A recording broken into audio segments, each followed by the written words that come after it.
Okay.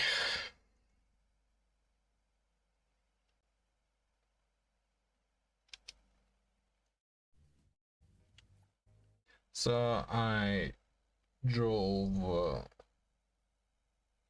a race a couple of times, and after that,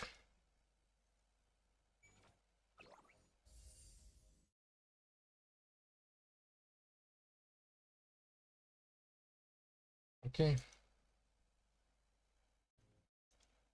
that's how much money I have left.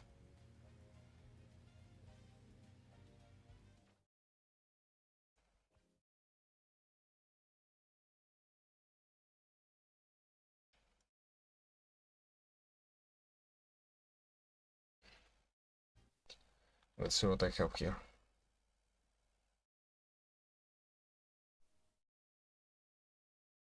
Leave it to me.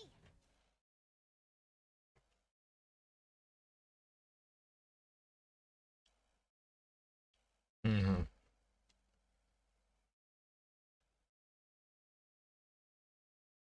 Oh, wait, that's the same apartment that...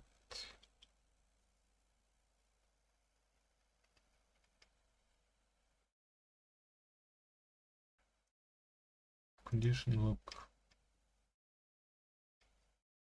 Hator.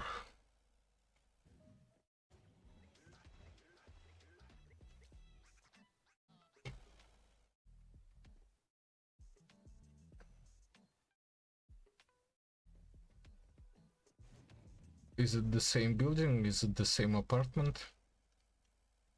No clue.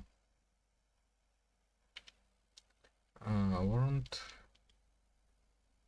Do you need? Yeah, I have it.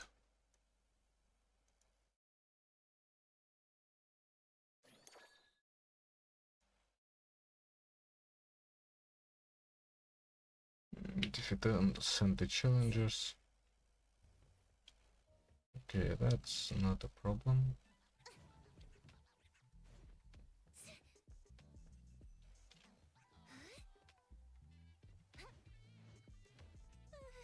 Are we there yet?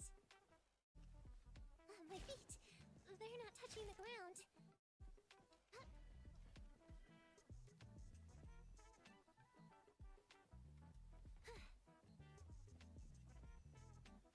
That's part of my property. Where is there? Oh. Hmm.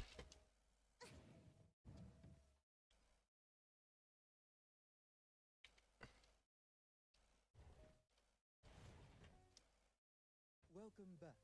I am Yugari, your private Silver Edge butler from Eden Apartments, certified by the Hetero Houseworks Association. I would be most delighted if you could address me with Mr. Next, I shall briefly introduce the layout and facilities of your new residence. Please follow me. Eden Apartments, located in the prime area of Bridge Crossing, with shopping, dining, entertainment, and your new home is fitted with the greatest. This is the lounge, where you can welcome guests.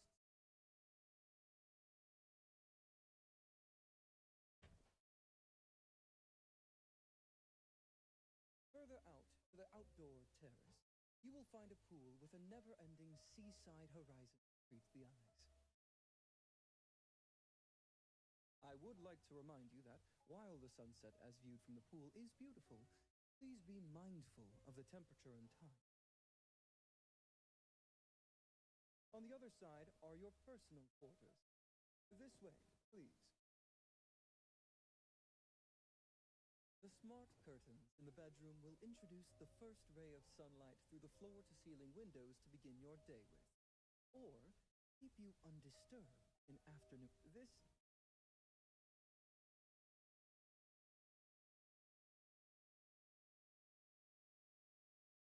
Please let me know if you are not satisfied with the current decor style.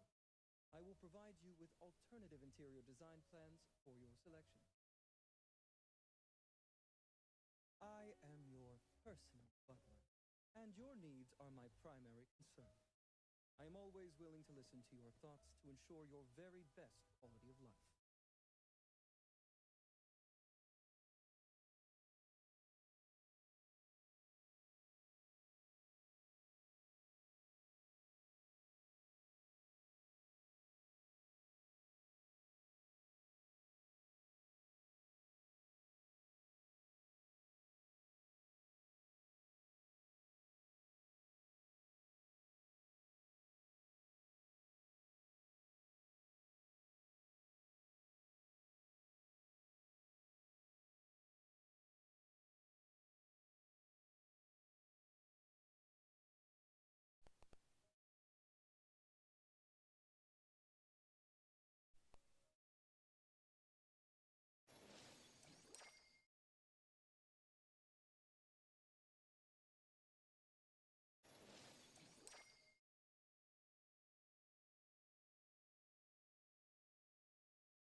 Damage bonus buff is actually going to become pretty meaningful. Her burst we went over, she spawns little snacks in front of you. They heal if you're below 70% HP.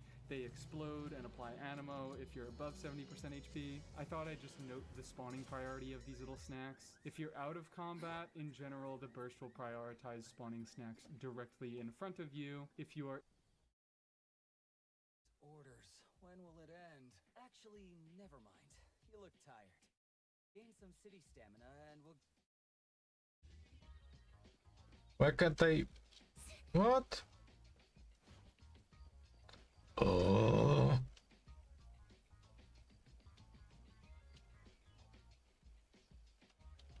Car, bike.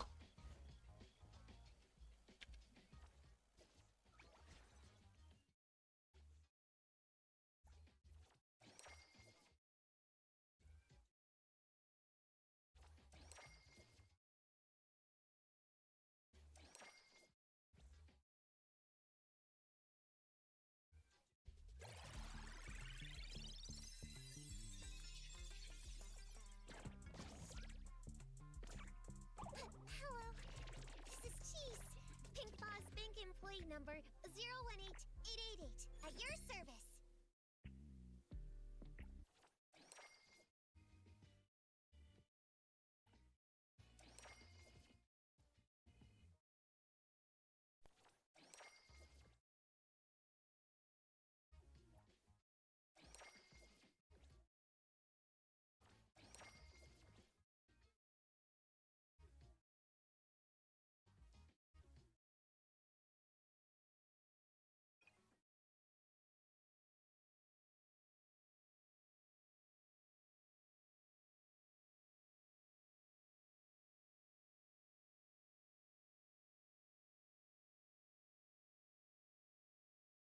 Average butler.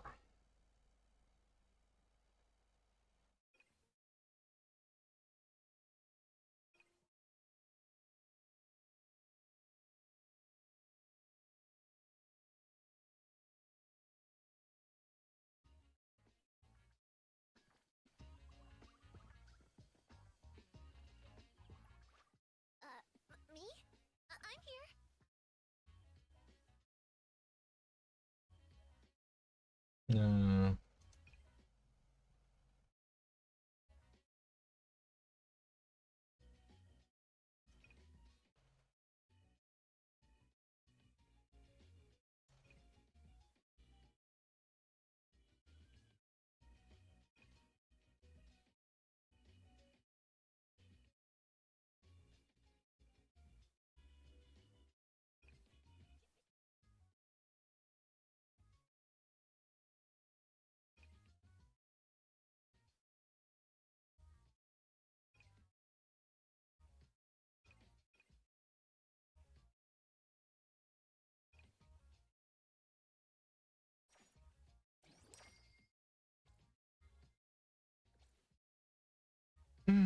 She needs all of it.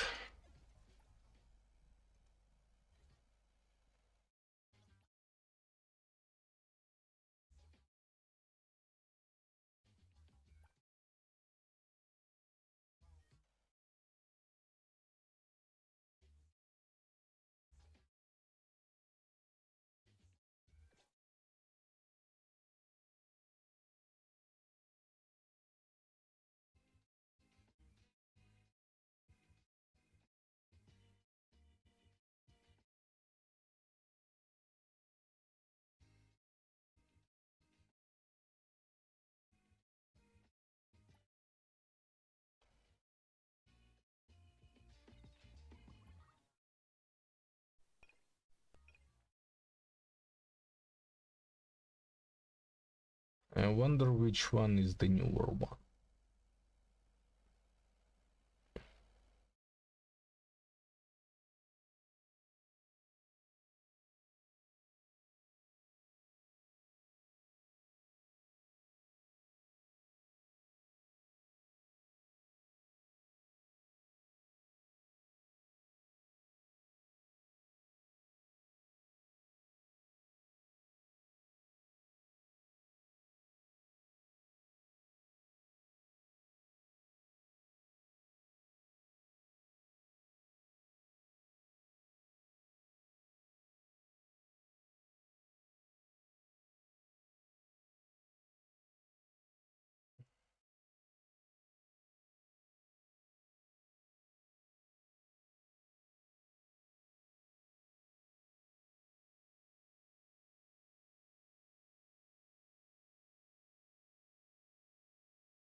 All these orders.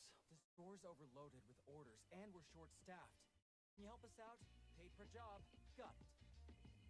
Express cargo. Stay safe and don't rush. But do hurry.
What will I get from this giant mystery box?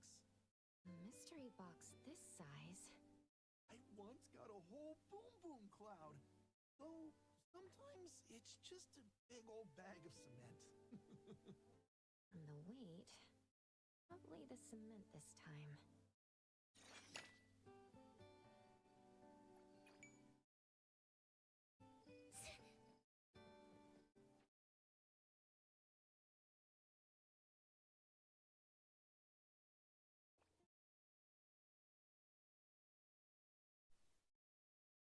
In combat, the burst will prioritize spawning snacks right next to the enemy so that if they explode, they can get a swirl. Pretty simple stuff. One final thing to note about the burst is that it's actually deceptively high cost. It's a 60 cost burst, and she only generates 4 particles across her rotation. Her first 4 attacks that she hits when she's in her skill state will all generate 1 particle each. Additionally, if you hit an enemy All these orders. When will it end? The store's overloaded with orders, and we're short-staffed. Can you help us out? Paid per job. Got it. Express cargo. Stay safe and don't rush. But do hurry.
You're a lifesaver. Got here just in time or I'd have missed my train. My wife sent you? I'm ashamed. I have to pull myself together so she won't worry. Wait, where's my ticket? Come on, pull yourself together.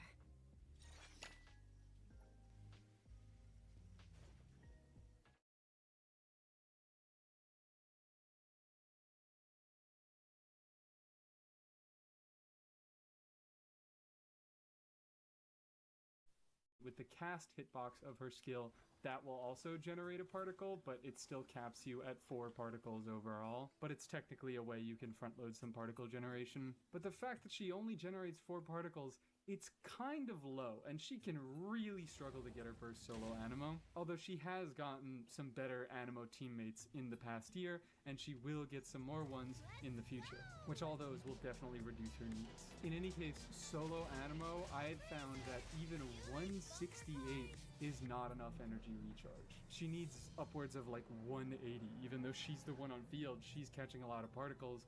Not many of those particles are going to be Animo, although Orders.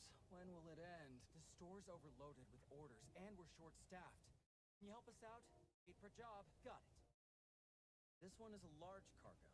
Here, let me help you load it.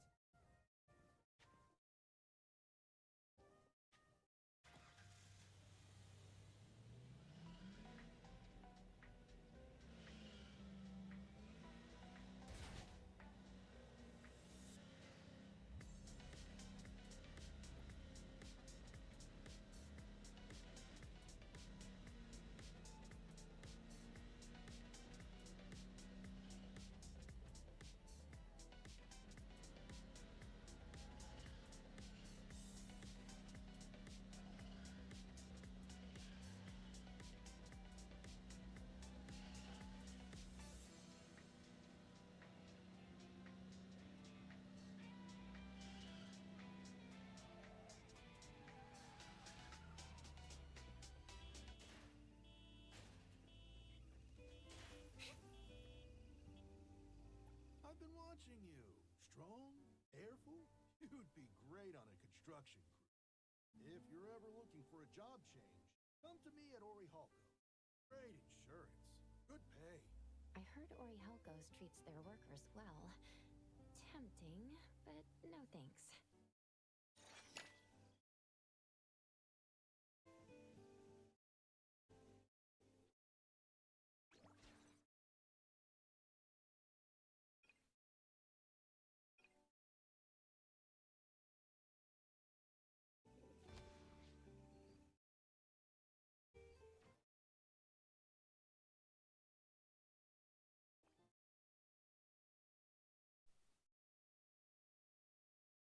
to be fair, I should mention she doesn't always need her burst. If you don't need her healing, then that part of the burst becomes useless, but it does result in extra swirls, which in turn result in extra damage. So her burst is still a damage increase, but it's not crazy necessary. I guess since we're talking about everything, let's go over the Ascension passives before we get to the buffs. A1 increases the duration of her Dream Drifter state. By default, it's only 5 seconds, but if she triggers a swirl, she gets an increase of 2.5 seconds, maximum of 2 times. Pretty trivial condition to meet, so it basically just means that out of combat, she has a 5-second skill duration, and in combat, she has a 10-second skill duration. A4 is 100 free EM. It procs whenever you hit with Pyro, Cryo, Hydro, or Electro attacks. Again, very simple condition to meet. That's why it's 100 free EM. Makes her heal more, makes her swirl more damage, and now it gives her a little bit more talent damage. These are Mizuki's new buffs. I've already talked about the 10% elemental mastery share. That's a pretty decent effect. That can be used in a decently wide variety of teams to boost any sort of reactions. I'm gonna have fun looking around, messing with some new stuff with this. But the first part is really what draws my attention. When Yume Mizuki triggers a swirl reaction, God, I forgot that her name sounded that stupid. When Mizuki triggers a swirl reaction in the Dream Drifter state, the next instance of periodic AoE animo damage she deals, which that's just this little fart cloud, the next instance of that damage will be increased by 1000% of her elemental mastery. The aforementioned effect can trigger once every 2.5 seconds. She fires a little animo fart cloud every 0.8 seconds, and she only triggers a swirl on every other hit, so the math is kind of messy on how often she gets this boosted animo damage. So instead of trying to explain it to you, I'm just going to show you a very sterile environment, and we can see for ourselves how often Mizuki gets this boosted damage. She does 14 hits across a normal rotation, so I'm just going to count them all out. If she triggers a swirl with her initial cast hitbox, she will get the initial damage on her first hit. So let's go. 1, 2, 3, 4, 5, 6, 7, 8, 9, 10, 11, 12, 13, 14. She gets this initial animo damage around 4 times in a rotation on her first hit, her 5th hit, her 10th hit, and her 14th hit. You might have noticed that this boosted damage doesn't happen at regular intervals. Sometimes there are only 3 hits between the boosted damage, and sometimes there are 4, and that's due to a lot of reasons. In general, this passive is just kind of messy to figure out the exact value you're going to get out of it. Unlike a unit like Durin, who hits exactly every 1 second and applies Pyro exactly every 2 seconds, Mizuki fires her attacks a little bit faster and therefore swirls a little bit faster than exactly every 2 seconds. It's also notable that the hit that caused the swirl won't get the boosted damage. The next hit does. So the boosted animo damage hits and the hits that are triggering swirls desyncing causes a little bit of shifting around in when exactly you get your coordinated damage. Additionally, she has to actually trigger a swirl, meaning that you have to have enough off-fielders that can keep up with her swirling. This isn't a massive problem in teams where she's the only animo unit, but in teams where you have 2 animo units both doing swirling, that's where things can really start to get messy. Additionally, we haven't even talked about her burst. All this passive asks for is that she trigger a swirl while in her Dream Drifter state, and her burst triggers swirls of its own at intervals of its own, causing you to get messed up even more. In any case, you can expect to get around 4 procs out of this passive in a given rotation. That means an additional 4000% EM scaling animo damage coming out of Mizuki throughout her rotations, which sounds pretty decent, but it's kind of not. It's more damage, don't get me wrong. I'm happy to have more damage coming out of Mizuki in whatever form it comes in, but the damage that she gets from this passive and the damage that she gets from her swirls across her rotation is roughly similar. So effectively, what they did with this passive is they just doubled Mizuki's damage. They gave her a little bit into swirl and a little bit into animo damage. And doubling her damage still hasn't made her a great character, but I think that it's given her a very solid niche, and she at least has enough fun stuff in her kit to mess around with now. She is no longer just a worse Aoife, she is an Aoife that has a few different conditions, a few different strengths and weaknesses, and she deals a little bit of animo damage. Just to illustrate my point, let's give her a little bit of a crit build. She's on 4288, 845 EM, as we're gonna go into.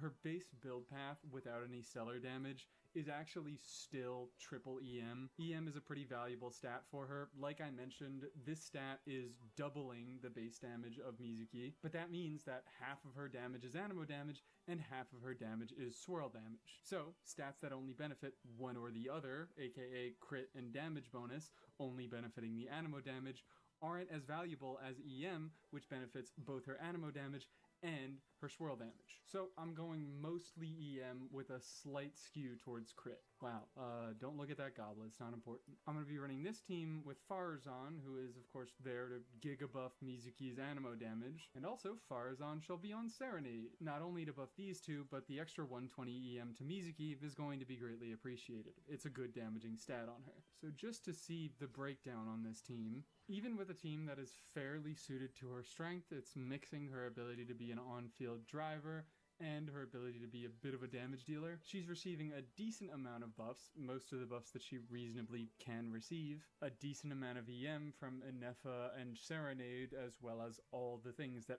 Farazan provides for animo damage, and she's still only reaching 15% of the contribution in a team that's doing 77,000 DPS. Doing the math, that's only around 11,000 DPS.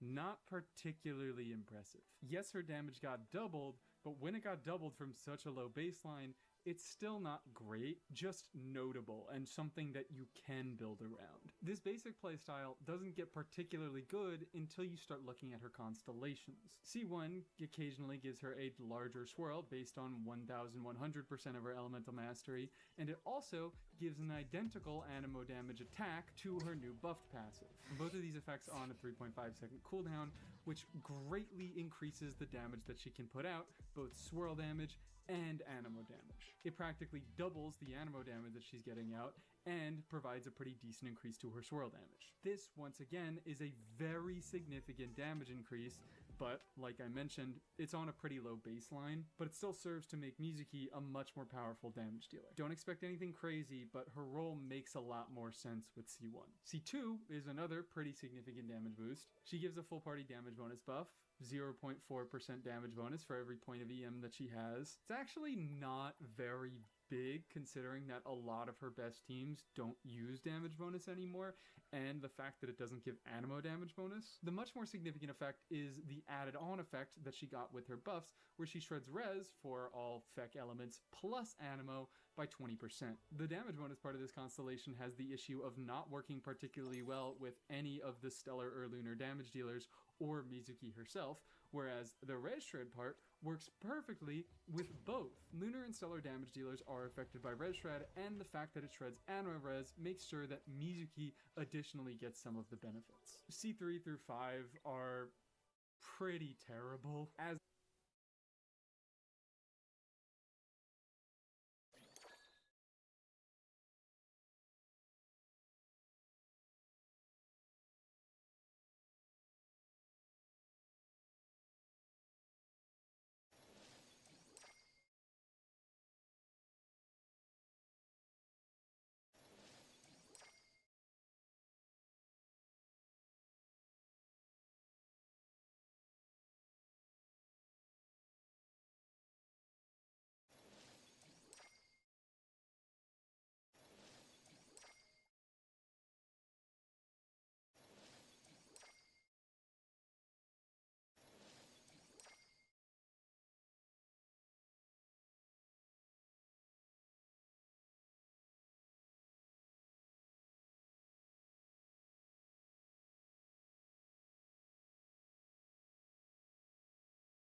Oh, I don't need to upgrade it more times than necessary.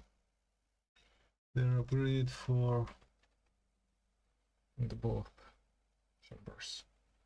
Nice, okay.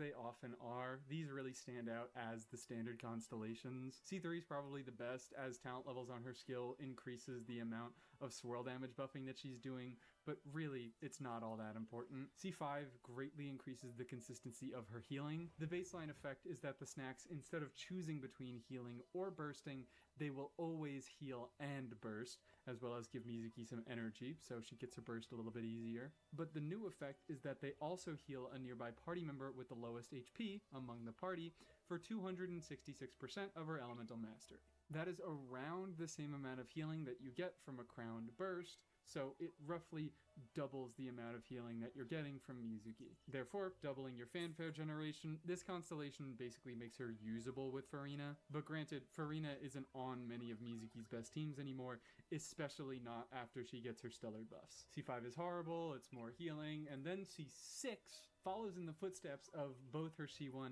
and her C2, providing a pretty significant damage increase to her regular animo damage and her swirl damage. Swirls get a fixed amount of crit stats at 30% crit rate and 100% crit damage, which is just a 30% damage boost across the board. If they're dealing double damage 30% of the time, that averages to 30% extra damage. And the secondary effect, every point of EM that Mizuki has past 500 increases her crit rate and crit damage up to a max of 20% crit rate and 80% crit damage. This passive maxes out at 1000 EM. It's not very difficult to meet, but this also kind of helps us get into Mizuki's stellar buffs, as even though Mizuki has gotten buffed once, she is far from being done. In beta, she has gotten an entire new effect attached onto this buff passive that makes it so that if you are in Stellar Swirl Radiance, which you get by triggering Stellar Swirl, it's the exact same thing as Stellar Conduct. Triggering the reaction puts your characters in a state where they can start dealing Stellar Swirl damage. Not only does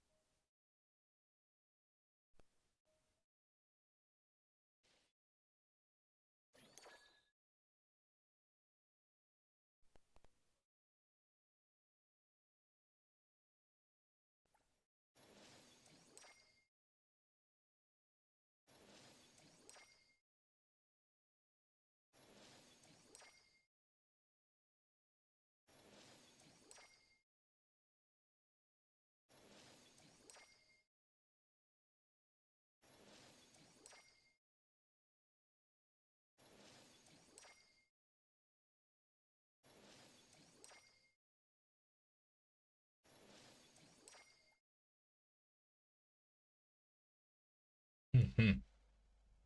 Okay, well, that's nice.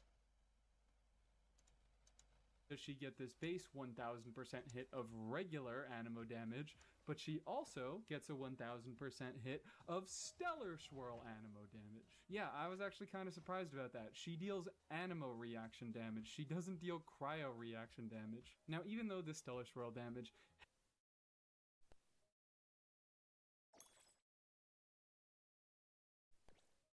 Mhm.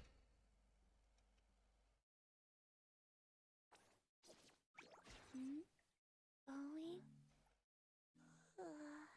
Do you want to hang out? I'm free after work.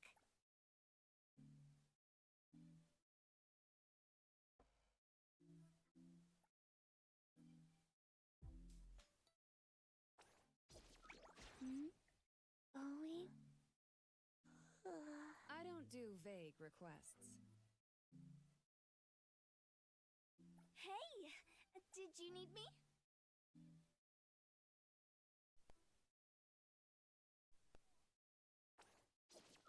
Today, Lacrimosa had a good dream. Do you want...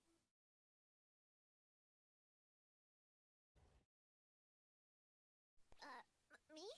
I'm here.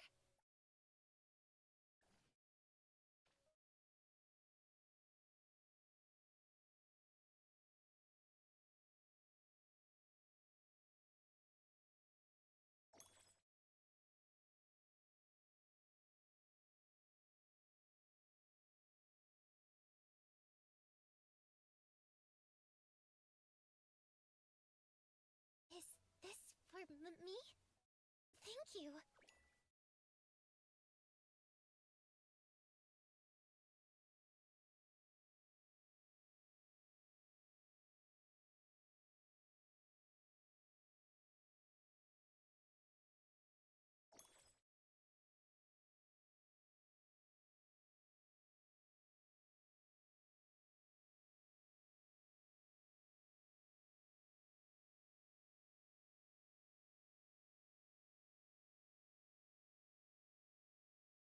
Mm.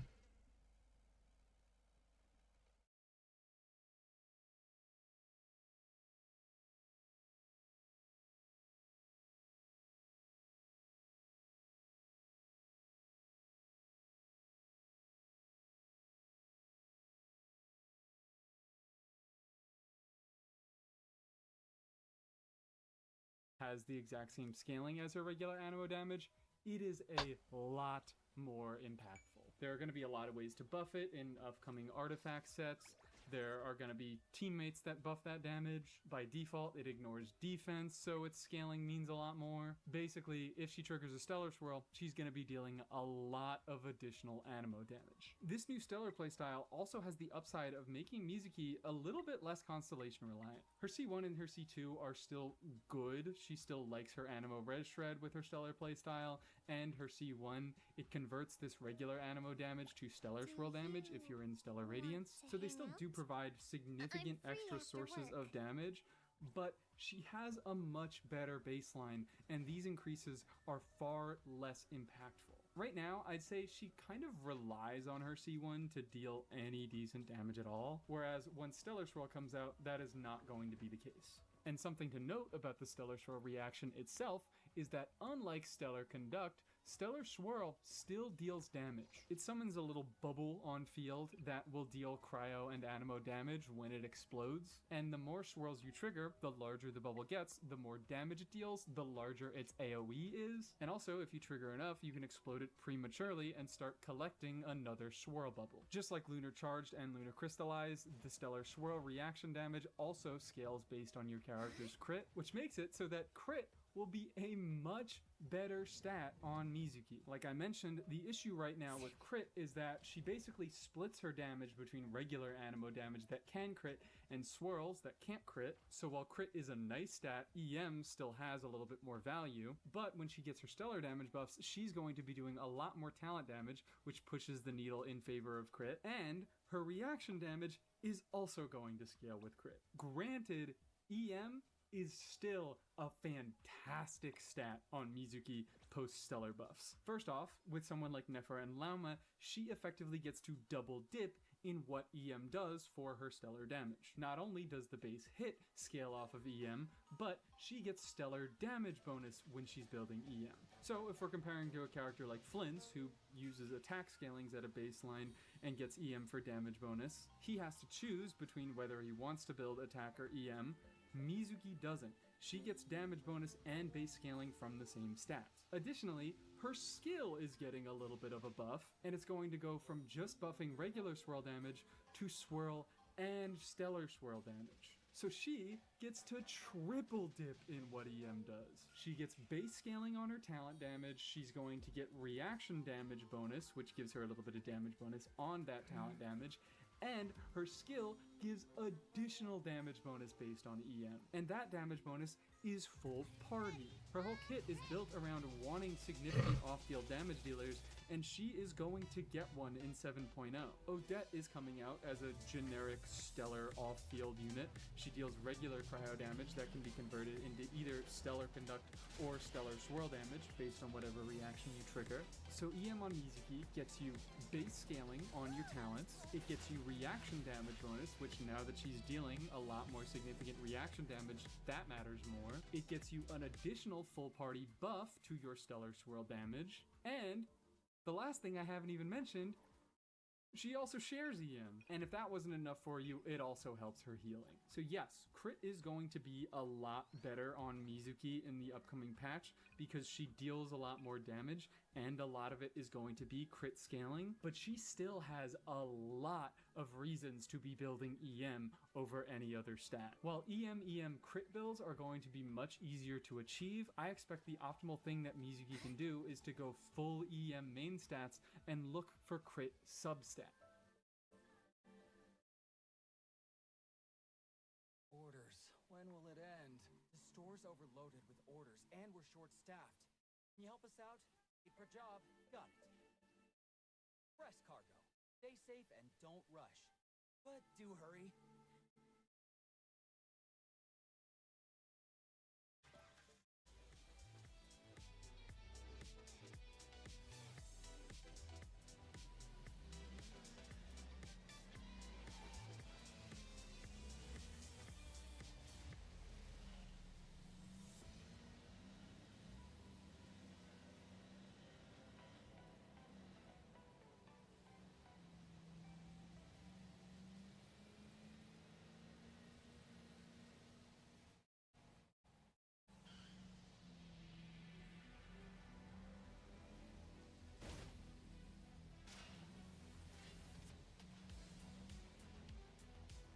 EM is just so unbelievably valuable on Mizuki, even right now, but also going into the upcoming patch where she's going to be dealing some more significant damage. And while I would love to talk about gear, I kind of can't. Right now we're still in the early stages of the 7.0 beta, and there's a lot of weird stuff going on. Like, there is a dedicated swirl set, but no one really uses it because of how good the buffs to VV are. The upcoming buffs will provide some changes to VV, increasing stellar swirl damage by 60% as well as regular swirl damage, which is just numerically better than the 40% that the dedicated stellar swirl set provides. And right now, for some reason, dealing stellar swirl damage also procs the effect of VV and lets you shred res for the element. So if you equip it to a character who can deal cryo stellar swirl damage, they can get 60% damage bonus and shred res for themselves. It's kind of ridiculous. It feels unintended. So it's hard to really give gear advice right now when everything is so up in the air and has a lot of potential to get changed.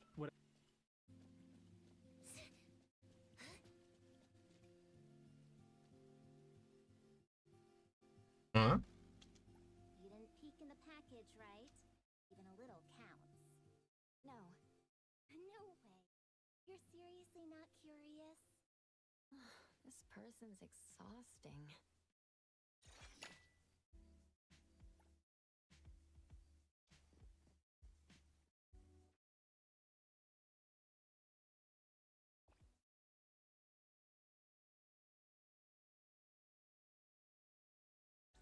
What I can tell you is that VV is still likely going to be a very good set. As of right now, it's already a good set on her. As I mentioned in my last video, she does a good portion of animo damage and swirl damage, and VV provides offensive value for both of those types of damage. The fact that it shreds res is just an additional nice side effect that helps her off-fielders deal a little bit more damage. The animo damage bonus is going to matter a lot less going to Snezhnaya because, in comparison, her regular animo damage is going to be doing a much smaller percentage of her total damage, but the swirl damage bonus and the res shred is still going to be pretty useful for herself and her off-fielders.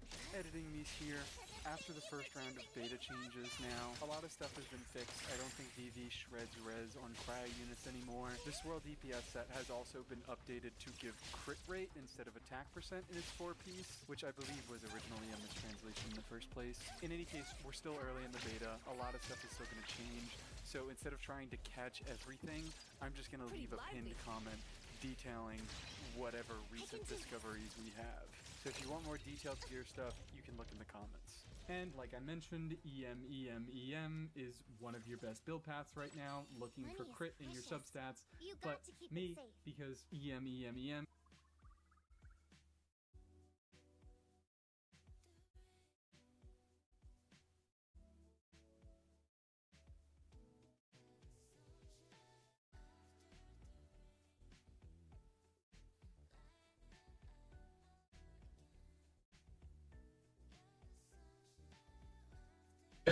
Okay.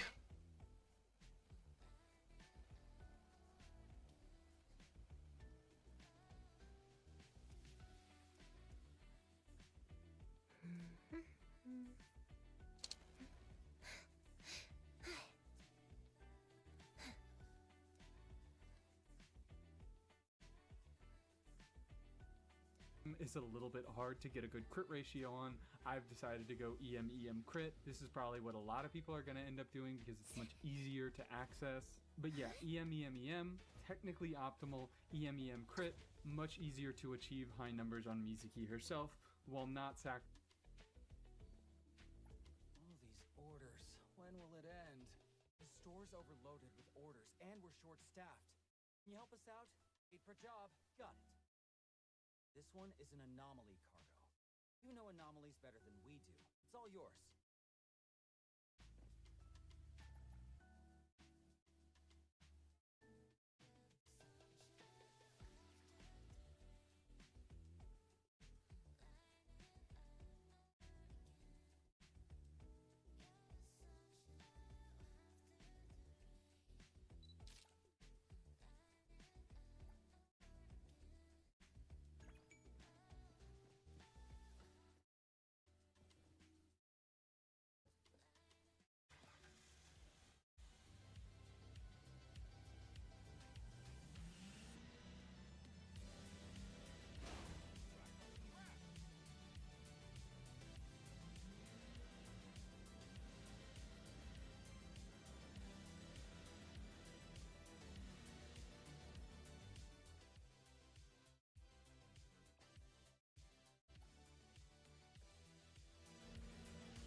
Sacrificing a bunch. Talking about some of her weapon options, I'm probably just going to keep her on Wandering Even Star forever. This is a gotcha weapon, gives you some EM in the substat, it converts your EM into a full party attack buff, which that's going to be pretty nice. She already has some significant attack scalers on her teams, and she's going to get a few more when stellar stuff comes out. Sac frags is an option. The passive really doesn't do anything at all, but at least it's a low base attack, high substat EM stat stick. If you have it, Aetherlight Spindle Loot, really nice, gives a similar amount of EM as Sac frags while also giving you some energy recharge, helps her get her burst up more often. I know Hakushin Ring was widely regarded as her best weapon option when she first came out, but now it's just not nearly as good. It specifically relies on Electro reactions to get the damage bonuses.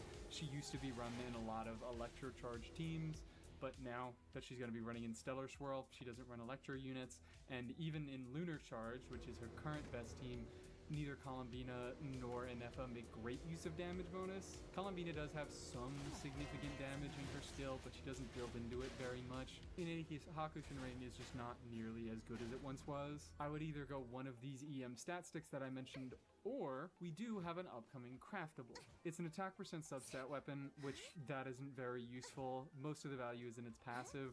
but Mizuki just doesn't have great weapon options as we've been over. These weapons are mostly EM stat sticks. They don't give her much value outside of just a bunch of EM. Meanwhile, the new craftable pretty much only has a useful passive.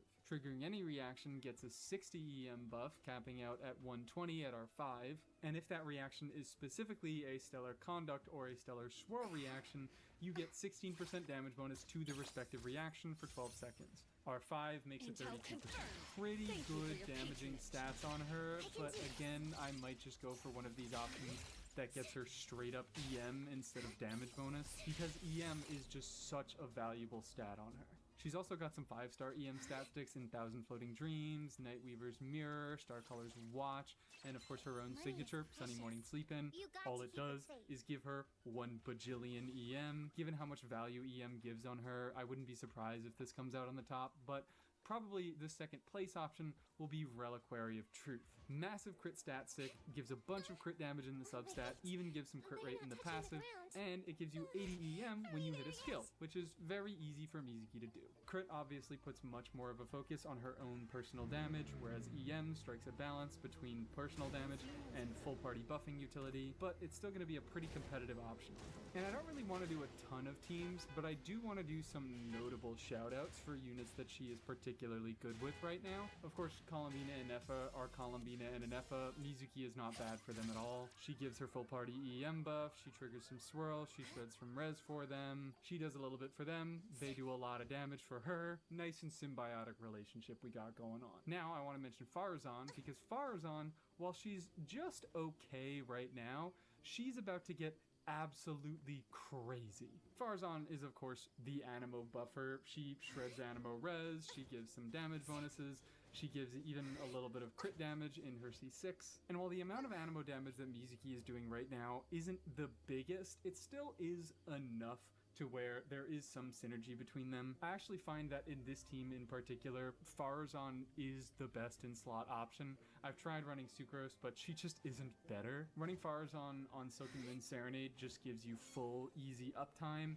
There's also a little bit of downtime in the team because both Farazan and Sucrose have 20-second cooldowns on their bursts, so you do have to waste a little bit of time to get them rotating properly, and Farazan just has a stronger on-field presence than Sucrose does. She's easier, she's a little bit cleaner, and the buffs that she provides are surprisingly not that far off from Sucrose. She also has much better uptime on all of her buffs, which is part of what helps her beat out Sucrose. In other teams, she might not be as great because other teams might not be so reliant on having a specific artifact set with good uptime, but she still gives Mizuki a decent amount of personal damage while also benefiting a little bit from Mizuki's full party swirl buffs. She doesn't trigger a bunch of swirls, but she does trigger some swirls, and that buff isn't to be completely ignored. She also, of course, generates a bunch of energy at C6 and helps Mizuki meet her insanely high energy needs. Now, while Farazan is just an okay option with Mizuki right now, she is about to become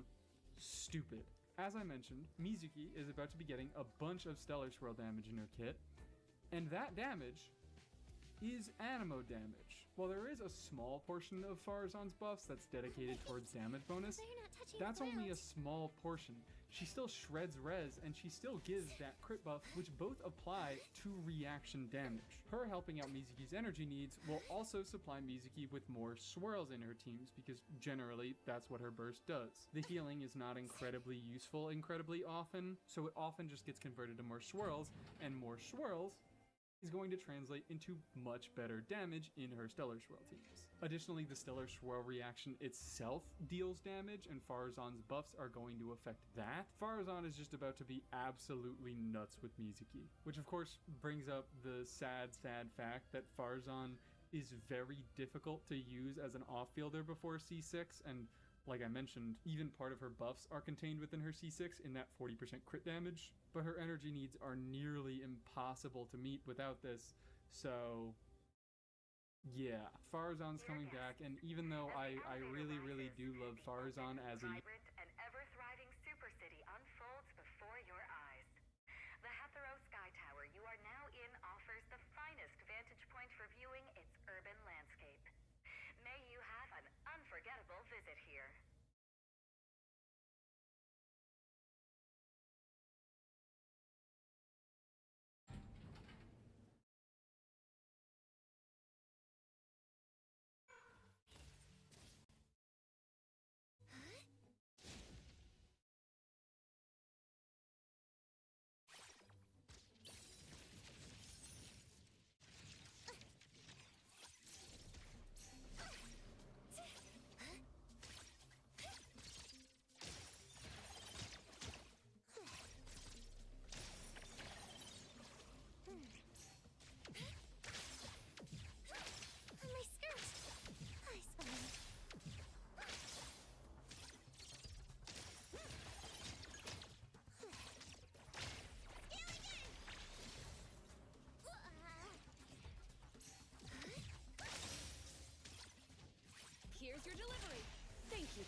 patronage.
What is that fucking star-shaped object?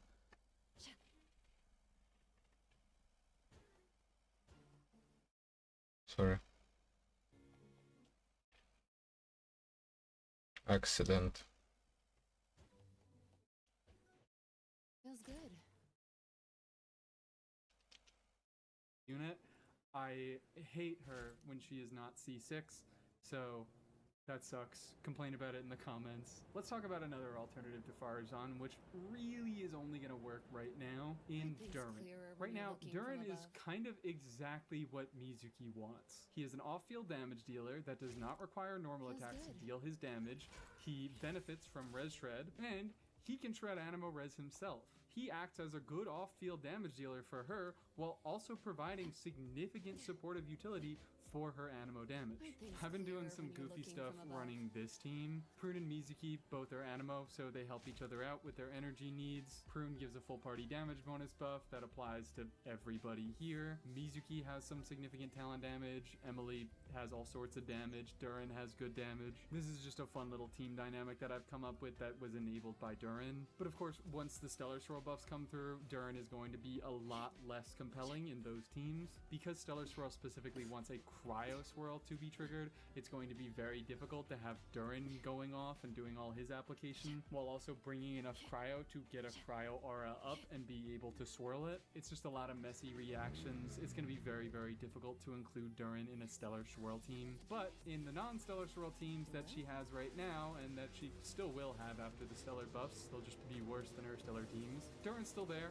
Durin's still usable. He supports her. She supports him. And the second unit that is really only worth thinking about in her non-Stellar teams is Prune right here. Like I mentioned, Prune gives a damage bonus buff that Mizuki can benefit from. Prune is a second Animo unit, and they help each other out with their energy needs. Both of their bursts are pretty good. Mizuki's helps her get extra swirls, whereas Prune's entire kit is built around her burst. She is a little bit of a messy unit to get online, because to be particularly good, you do want a second Hexarai unit in your party, and you want that Hexarai unit to trigger reactions. Although funnily enough, in this team, that does actually work. With both Mizuki and Prune triggering swirls, you trigger so many swirls that you are occasionally able to remove your Pyro Aura entirely from the enemy, leaving them with a raw Dendro Aura, which then Durin comes in. When he hits with Pyro, he triggers Burning. He helps Prune meet her requirements. And like I just mentioned, Prune herself is triggering swirls. She needs to trigger swirls to get her buffs active, so Mizuki giving a full party swirl buff helps you squeeze a little bit of extra damage out of Prune. It's not a great team. Prune is certainly not an ideal teammate for Mizuki, but there is some light synergy there that I do find interesting, especially with how Durin is a much better support for Mizuki, and how you can make him work with Prune. And that mostly does it for units that I specifically want to shout out that work well with Mizuki. There definitely are other combos to be found, but these are some of the most satisfying things that I've come across. She works great in Lunar. You could definitely throw her into a few little Hexarai teams. Stellar is going to be by far her best archetype. There is some stuff to be done with like off-field Venti as well. He's a very good swirl triggerer. But I think that's gonna be it for today's video.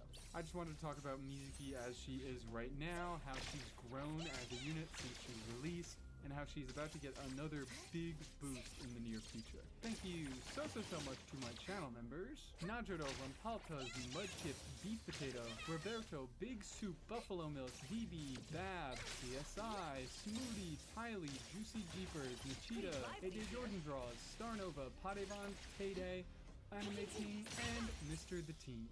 Thank you so much for supporting the channel month to month. Thank you very much for watching. I hope you learned something. Have a lovely day. Ship change. Don't make me clean up for too long. Leave it to me!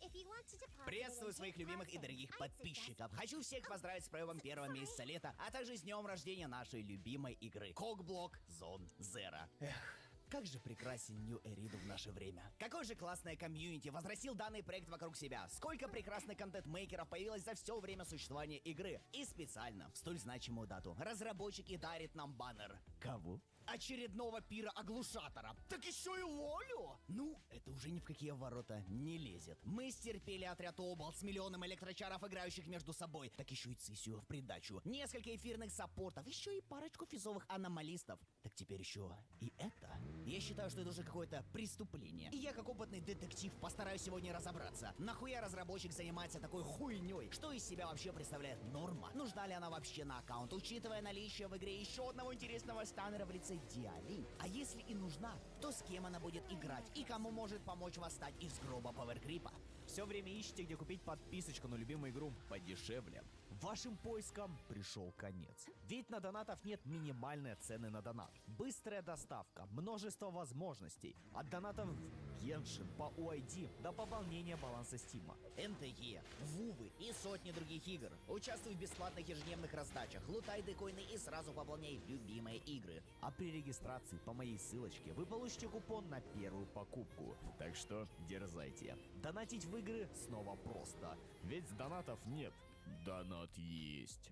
Ссылка в описании. Итак, для начала подробно пробежимся по ее скиллсету, дабы вы понимали, откуда у нее появляются какие-то турели, аннигилирующие все живое на своем пути во имя своей любимой нормочки. А также почему у нее на поле появляется какая-то странная шляпа, которая на первый взгляд абсолютно нихуя не делает и лишь наслаждается жизнью, бегая рядом с врагом. Обычные тычки из себя толком ничего не представляет. Норма лишь обстреливает врага перед собой, не нанося какого-то критического урона. Ну то есть, криты могут быть в плане урон небольшой. Заряженная атака. Имеет в себе механику, связанную со шляпой. Если на голове имеется шляпа-компаньон, Норма бросает ее во врага, тем самым активирует быструю помощь на союзника, стоящему перед Нормой. Может сработать не больше одного раза в 5 секунд. И у вас теперь должен возникнуть вопрос. Учитывая, что шляпа такая не ебаться прикольная и классная, а зачем же все-таки она нужна?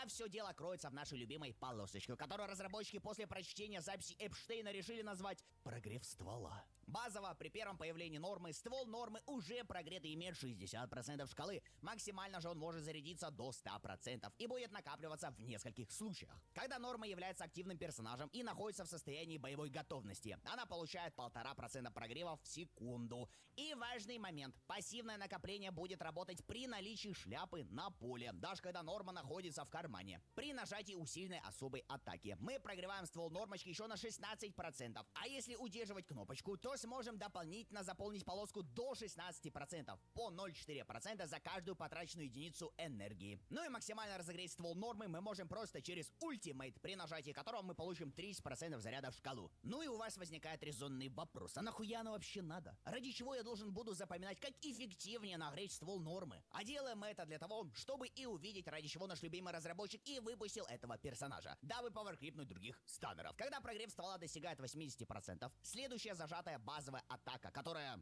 вызывает быструю помощь, игнорирует ограничение отката в 5 секунд, тратит 80% прогрева ствола, заменяет быструю помощь на цепочку атак. И по сути в этом и кроется весь core геймплей. Наша задача каждый раз прогревать ствол Нормы, пока она прогревает мой ствол. В общем, греем ствол Нормы для вызова цепочек атак на агентов, которые, ну и будут скидывать свои пиздатые цепочки. Еще из приятных особенностей, дабы каждый раз самому не вызывать шляпу на поле боя, либо же, если вдруг у вас имеется КД на вызов шляпы с быстрой помощью, помощью, то вы можете просто переключиться на другого персонажа в отряде. В таком случае шляпа сама выйдет на поле и будет накапливать шкалу прогрева ствола. Додж нас особо не интересует, ибо на норме долгое время на поле мы находиться не будем. Ну а Перри, как Перри, просто накладывает больше дейза для быстрого достижения стана. Что же касается особой атаки, тут мы чуть-чуть задержимся, ибо нам есть что обсудить. Как я раньше и сказал, мы используем наши особые атаки для нагрева ствола, чтобы накапливать шкалу быстрее и прокать больше цепочек атак. Однако при ведении огня по врагу таким образом, норма также входит в состояние короче, огонь по блядскому хутору. В этом случае на поле боя появляются два боевых банбу, которые начинают производить массированные удары по врагу, не давая ему никаких шансов для заправки, блядь, бензином. Существуют эти турели 32 секунды, а также их действие возможно продлить. При накоплении дополнительной полоски во время удержания усиленной особой атаки мы как раз и продлеваем действие турели на 0,8 секунды за каждую единицу потраченной энергии.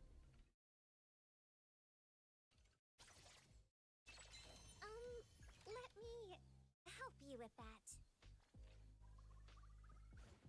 Thank you.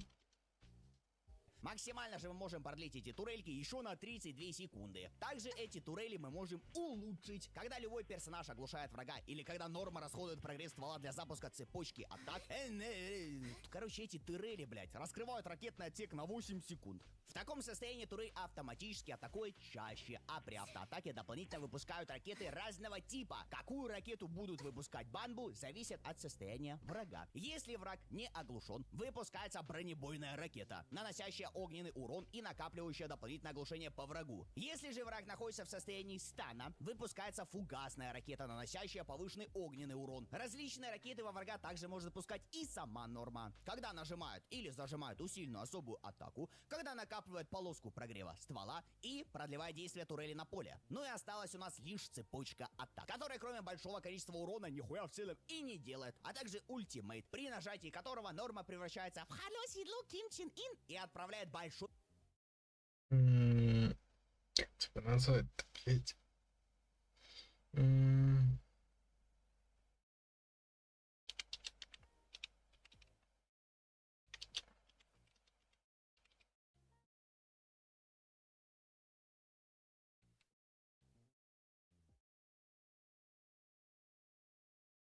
Me? I'm here.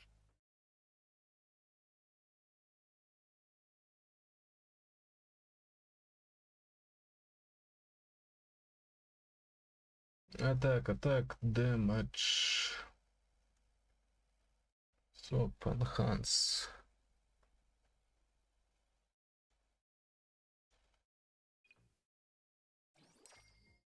бабах в сторону врага, чтобы после взрыва он просто испарился с лица земли вместе с вашим, блядь, телефончиком Пока, на который вы так долго копили. В целом, вот и все. Теперь пришло время перейти к пассивке нормы, в которой кроются не менее интересные вещи. Когда начальный крит шанс превышает 50%, за каждый 1% сверх этого значения норма получает следующее усиление. Первое. Ее крит урон повышается на 1,7%. Максимальное повышение это 85%. Второе. Оглушение, наносимое при попадании по врагу особыми, усиленными особыми атаками или ультой, повышается на 0,8%. Максимальное повышение 40%. Исходя из этого, мы уже понимаем две вещи. Разраб конченый гандон, раз будет греть нас в оружейном баннере на сигнатурку, о чем немного попозже. И два, мы должны будем собирать в сабстатах очень много крит-шанса для достижения максимальных показателей бафов для самой нормы. Также одной из особенностей нормы является переливание сквозного урона в силу атаки. При игре с той же самой Люсией в команде с персонажами разрушения. Каждая одна единица силы сквозной атаки повышает обычную силу атаки на 1,25, но не более чем на 1200 единиц. Да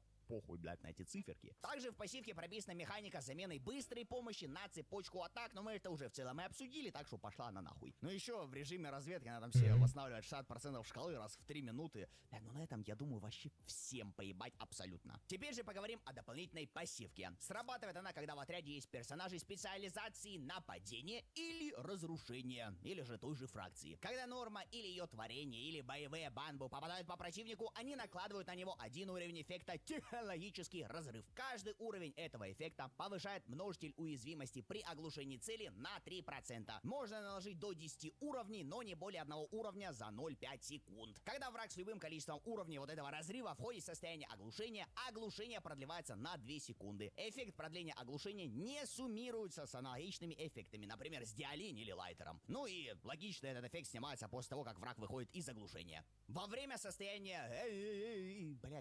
огонь по блядскому хутору, сила атаки нормы повышается на 44 единицы. Этот эффект растет с уровнем персонажа. Плюс 14 единиц за уровень, то есть максимальное повышение 870 единиц. Также во время этого состояния урон, наносимый всеми агентами отряда, повышается на 20%. Подводя итог из ее скиллсета, мы понимаем, что норма из себя представляет саб-ДПС станера, который имеет множество личных бафов для увеличения своего собственного урона, а также при активации своей дополнительной пассивки заливает уже в команду множество бафов, а именно 30% к множителю оглушения, а также 20% аффикса. Если же кратко говорить про приоритеты прокачки кнопок, то для начала максимально прокачайте особую атаку, после чего ульта. Если там на сдачу что-нибудь останется, можете, не знаю, в базике немного позаливать. Ну, немного. Теперь же обсудим ее ротации. И в целом я даже не знаю, что тут говорить на самом-то деле. Ведь ее геймплей не является чем-то сложным, для понимания которого вам нужно стать величайшим игроком всех гача-игр. Наша задача будет заключаться в том, чтобы максимально быстро нагревать ствол нашей малышечки, а также поддерживать действие турелей на поле боя. Если же говорить о начале боя, то мы начинаем с прожатия кнопочек на нашем саппорте, после чего выходим уже на норме, на которой нажимаем усилительную особую атаку, чтобы вызвать наши турели, а также начать накапливать наши бафы. После чего мы зажимаем базовую атаку, чтобы вызвать быструю помощь на нашего дамагера и начать раздавать пиздюлей уже на нем. В дальнейшем мы можем выходить на норму, чтобы также выдавать усиленную особую атаку, либо же зажать ее, а также для зажатия базовой атаки для выполнения быстрой помощи для поддержания астросета. Ну, если он будет у вас в команде, о чем немного попозже. Либо же, чтобы скинуть на ней цепочку атак. Во время окна оглушения мы лишь вводим ее для прока цепочки атак для основного дамагера, а уже полоску сдаем после того, как у нас закончились все цепочки. О других тонкостях и толстостях геймплея я расскажу, когда придет время поговорить об отрядах и драйв-дисках. Ну что ж, пришло время поговорить о том, куда уйдет наша годовая премия, или же пару стипендий, которые вы кровью и потом зарабатывали на протяжении всего учебного года. Сигнатурка имеет в мейн-стате крит шанс, который на максимальном уровне прокачки составляет 24%, который очень нам нужен для достижения максимального бафа и крит урона, и дейз, о котором мы говорили ранее. В пассивку же оружия разработчик нам просунул следующие бафы.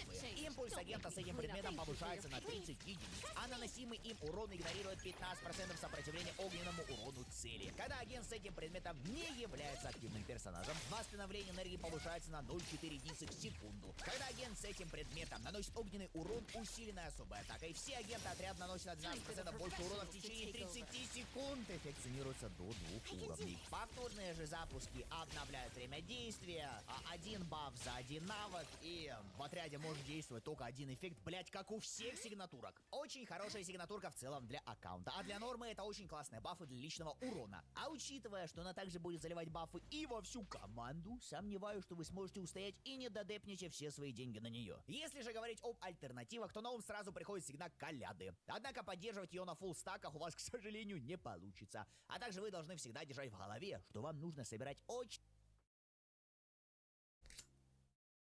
In Britain, it is illegal to deface a banknote. Drawing anything on or near our monarch's face is prohibited by the Currency and Banknotes Act of 1928. It is, however, not illegal to destroy cash completely, which is convenient as it allows me to burn the evidence that I defaced it at all, unless you count this video. But in many countries, including America, it is very much illegal to do what I am trying to do now.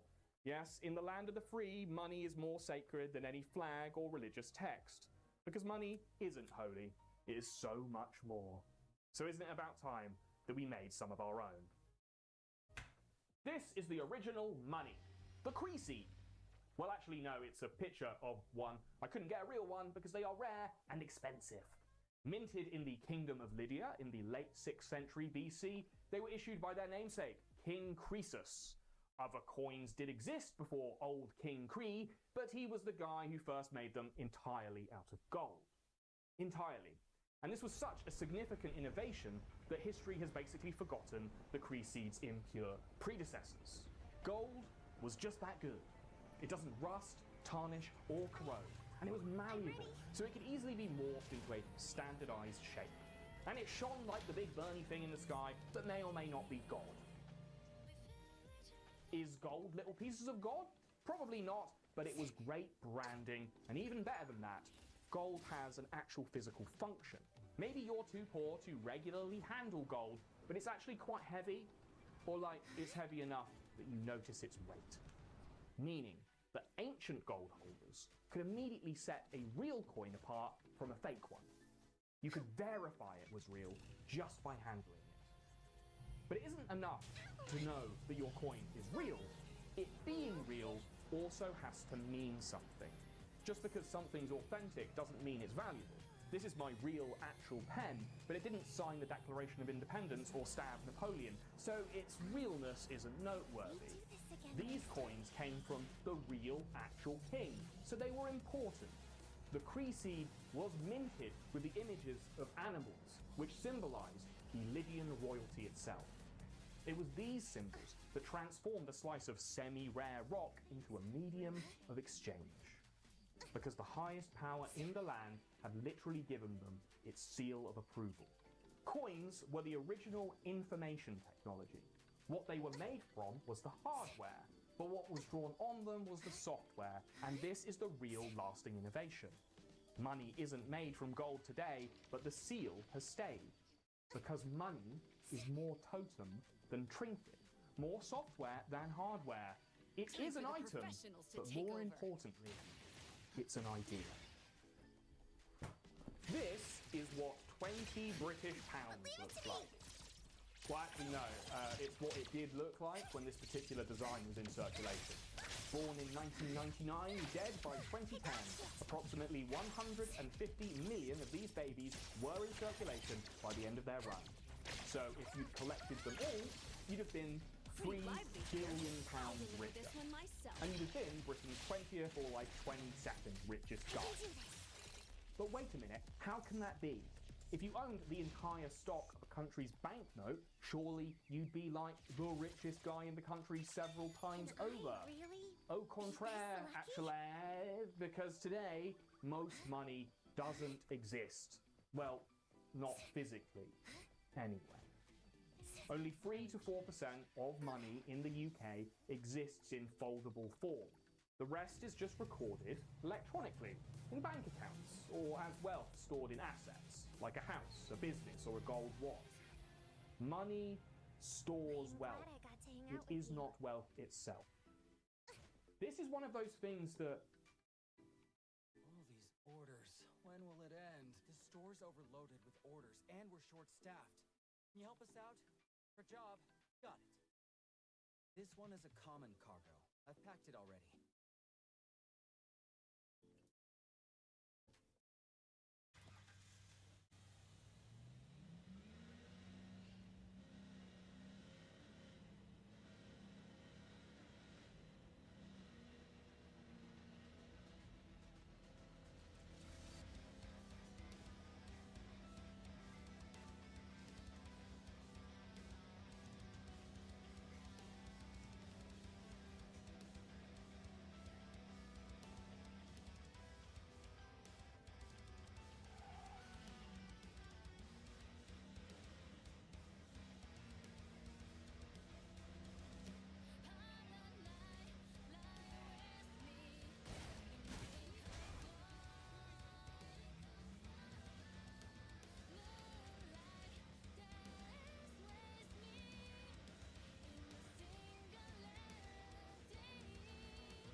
Inventory's done. Count checks out. Just even weirder than I expected. You really think people are gonna buy these? They don't get fashion anymore. So even the staff is confused.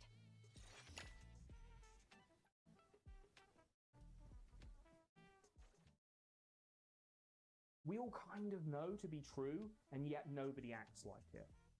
Money makes us safe. Money makes us jealous. It makes us scream with joy on a game show and cry with sorrow at the gas bill.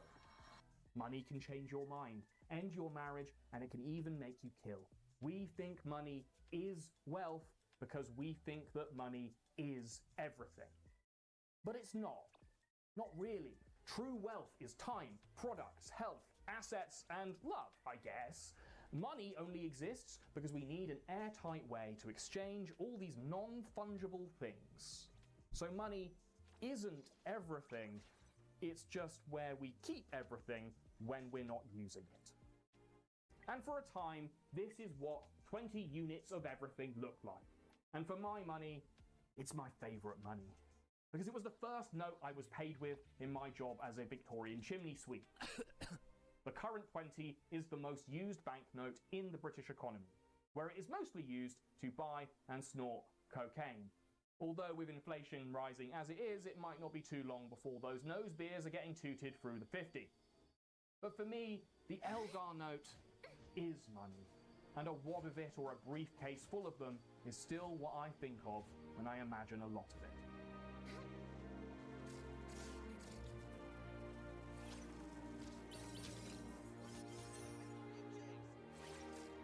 The Elgar note is best known for the face on the front that isn't the dead queen. Edward Elgar, considered by many to be Britain's greatest composer.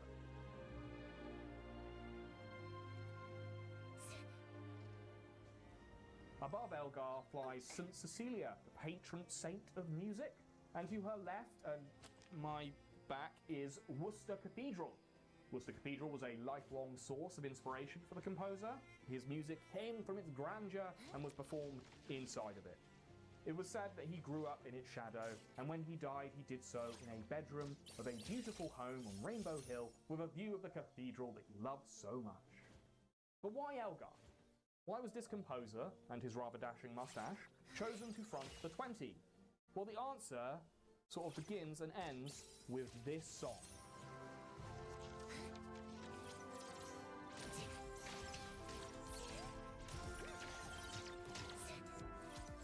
The land of hope and glory, originating from the trio section of Elgar's Pomp and Circumstance March. If you're American, it might evoke the horrible hangover you had during your college graduation, but back here in Beanville, it's basically the hold music for the whole bloody country. Composed in 1901, it was an immediate smash hit. A version of it was used for the coronation of Edward VII just a year later. By the time World War I broke out in 1914, the song had basically become the second national anthem. And to be honest, it's definitely better than the actual one, but that's besides the point. It was hummed by soldiers when they marched to Belgium, and it was played for them on their return when the bits of them we could find were chucked back over here. The tune is simultaneously a march for monarchy, an elegy for empire, a commemoration for the countryside, and a dirge for those who died in the dirt. So why is Elgar on the £20 note? Because his music represented the last time Britain was in glorious patriotic consensus over what the country sounded like. Consensus, confidence, and trust. These are the three core conditions that give money its power. The first gold coins might have been brave new tech, but they barely outlasted the king who created them. Old King Kree was deposed by the expanding empire of Cyrus the Great, who took the Kree seed and started using them in his empire.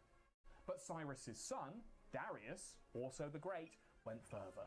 He replaced the conquered king's currency with the Daric, because Darius understood that the relationship between money and power was a two-way street.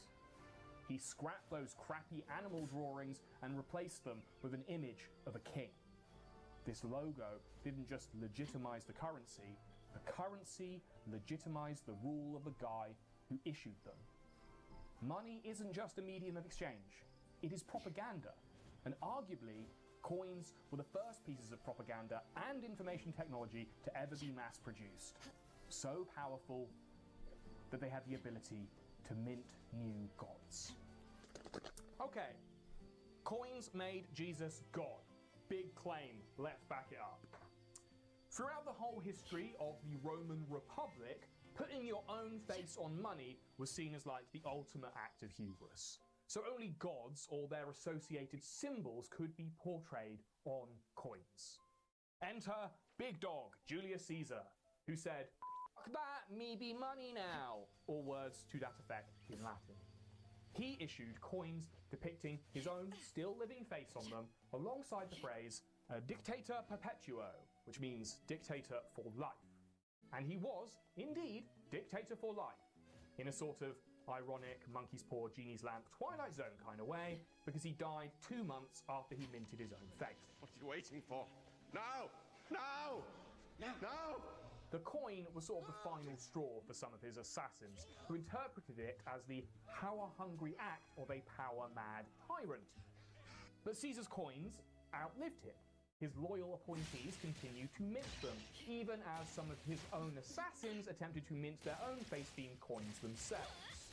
Caesar's ultimate successor was his adopted son, Octavian or Augustus. He had 2 names, doesn't matter why. And he created his own coin, which was in direct conversation with his adopted daddies.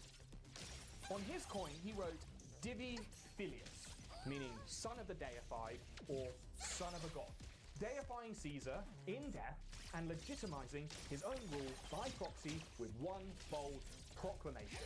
And subsequent emperors would mint their coins in their own image as well, alongside some version of the Divi Filius catchphrase, doing away with the old Republic taboo of not putting your face on a coin. But the heresy didn't end there. The really significant impact of Octavian's coin was felt about 20 years after his own death. A tectonic shift in global culture that started in the obscure Roman territory of Judea, an area of the world that still has a, let's say, oversized impact on global culture, given its shrimpy square footage. Anyway, at the time, there was this popular preachy carpenter called Yeshua, anglicized and exclamized as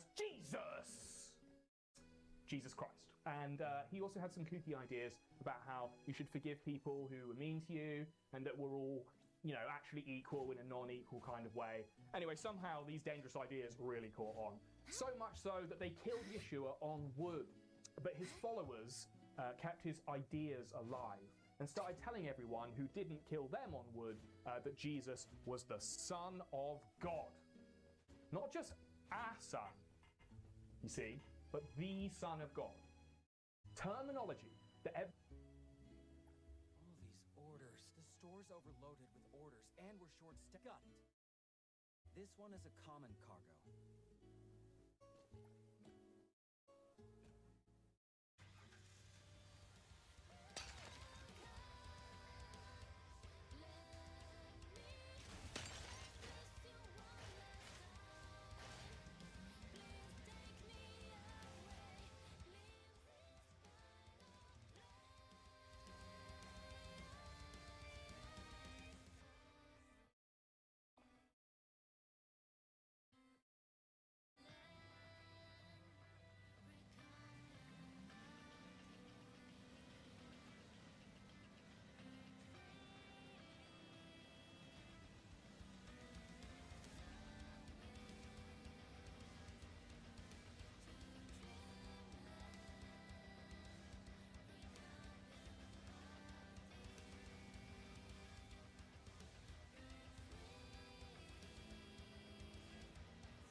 here?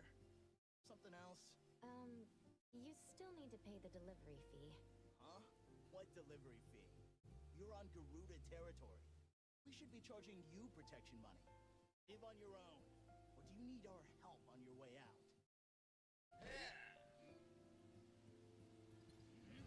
Shift change. Don't thank you for your patronage.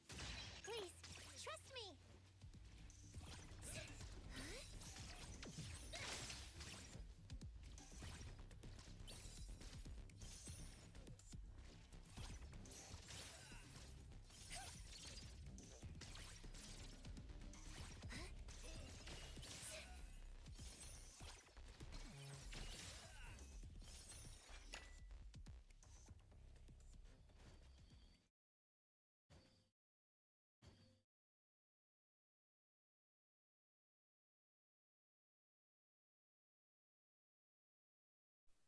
Every jangly pocket owner in the Roman Empire would have been familiar with. This was an intentional and provocative title designed to contradict the authority of the Roman coin and by extension the authority of Judea's Roman occupiers. Quite the impact. But this is the profound propagandic power of the humble coin. So is it a stretch to say that if Julius Caesar hadn't made money in his own image and Octavian hadn't copied him and called Caesar a god, then early Christians might not have come up with their catchy title for their fish multiplying saviour? Okay, yes, maybe it is a bit of a stretch, but you've got to stretch throughout the day to keep your muscles from getting tight. Maybe you can do that while you watch this ad. While Roman emperors messed with money to run the world, you can use yours to make a difference, specifically with these koalas in South Australia. This is what $1 billion looks like. Well, actually, no. This is what it did look like in Zimbabwe under President Robert Mugabe. Robert Mugabe, not a cool guy, had a tiny little Hitler stash, won the lottery while he was president. True story. Another thing he did was that he seized all the white-owned commercial farmland and then redistributed that land to native Zimbabweans who many of whom did not know how to run a farm. The country's entire agricultural sector fell into chaos as a result. Now, this was bad because agriculture is where food comes from, but it was also really, really bad because it's where the bulk of Zimbabwe's money came from. Zimbabwe's food sector was obviously highly dependent on the stuff that you can persuade to come out of the ground, but so was its pretty profitable industrial sector. Faced with a lower supply of food, a dwindling tax base, and the spiraling expense of the military needed to keep people from complaining about the first two problems, the government simply printed more money to cover its costs. And this led to an uncontrollable cycle of soaring prices called hyperinflation. Now, everyone thinks they understand hyperinflation, but when you have conversations with people down the pub who think the government should just print more money to pay for all the things they don't want to pay for themselves, you quickly realise that they do not. To truly understand why the government doesn't just print infinite money to buy your love, we have to understand a very cool concept called the velocity of money is the speed at which cash moves through the economy, how fast it changes hands. Now, there is basically only two things you can do with money: spend it or sit on it. In normal times, when an economy booms, people spend more because they're optimistic about the future. When the economy slows, they save more because they're scared of what tomorrow might bring. When people get new money, they spend it faster. When people have less, they spend it slower. Seems simple, right? But when money uncouples from the wealth it's meant to represent, this relationship gets a lot more complicated. When Zimbabwe's government printed more money to cover its own costs, they increased the total amount of cash in the economy. People were getting more money, but the country itself wasn't getting any richer. In fact, in terms of products, assets and jobs, it was rapidly getting poorer. But when people got their new money, they did the same thing they would if they had actually gotten richer. They spent it. In a worsening economy, there's less stuff to stack on shelves. But when you inject more money into an economy like that, you turn the supermarket into an auction house. Less stuff plus more money equals more competition to buy that stuff, which forces companies to set higher prices. Why? There it is. Well, because they can. But more importantly, they are forced to when the cost of making stuff keeps going up. They raise prices today because they know the stuff they sell will cost them more tomorrow. If they don't overcharge you now, they won't exist next week. If the price of just one raw material goes up, then so does the cost of every goddamn thing made with that material.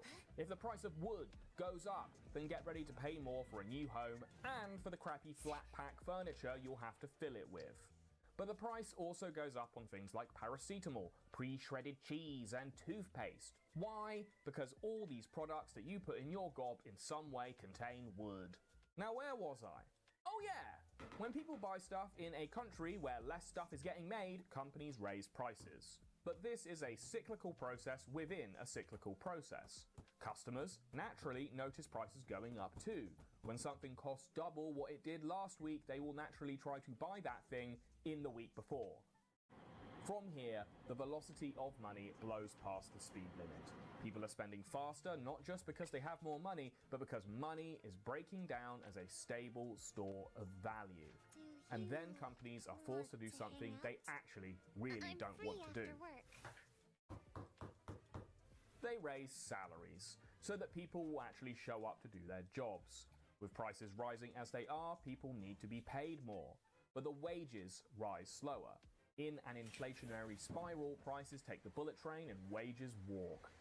This cyclical process might lag behind the one that fueled it, but it also fuels it in turn. These twin engines of chaos keep going round and around until they break the machine that they're part of. The more prices rise, the more salaries rise. And as salaries rise, the faster people spend their new money that they desperately needed because prices are rising faster than their salaries. That initial burst of government cash might have been the catalyst, but now the economy is inflating all on its own. At least until the inevitable happens. The government goes broke again.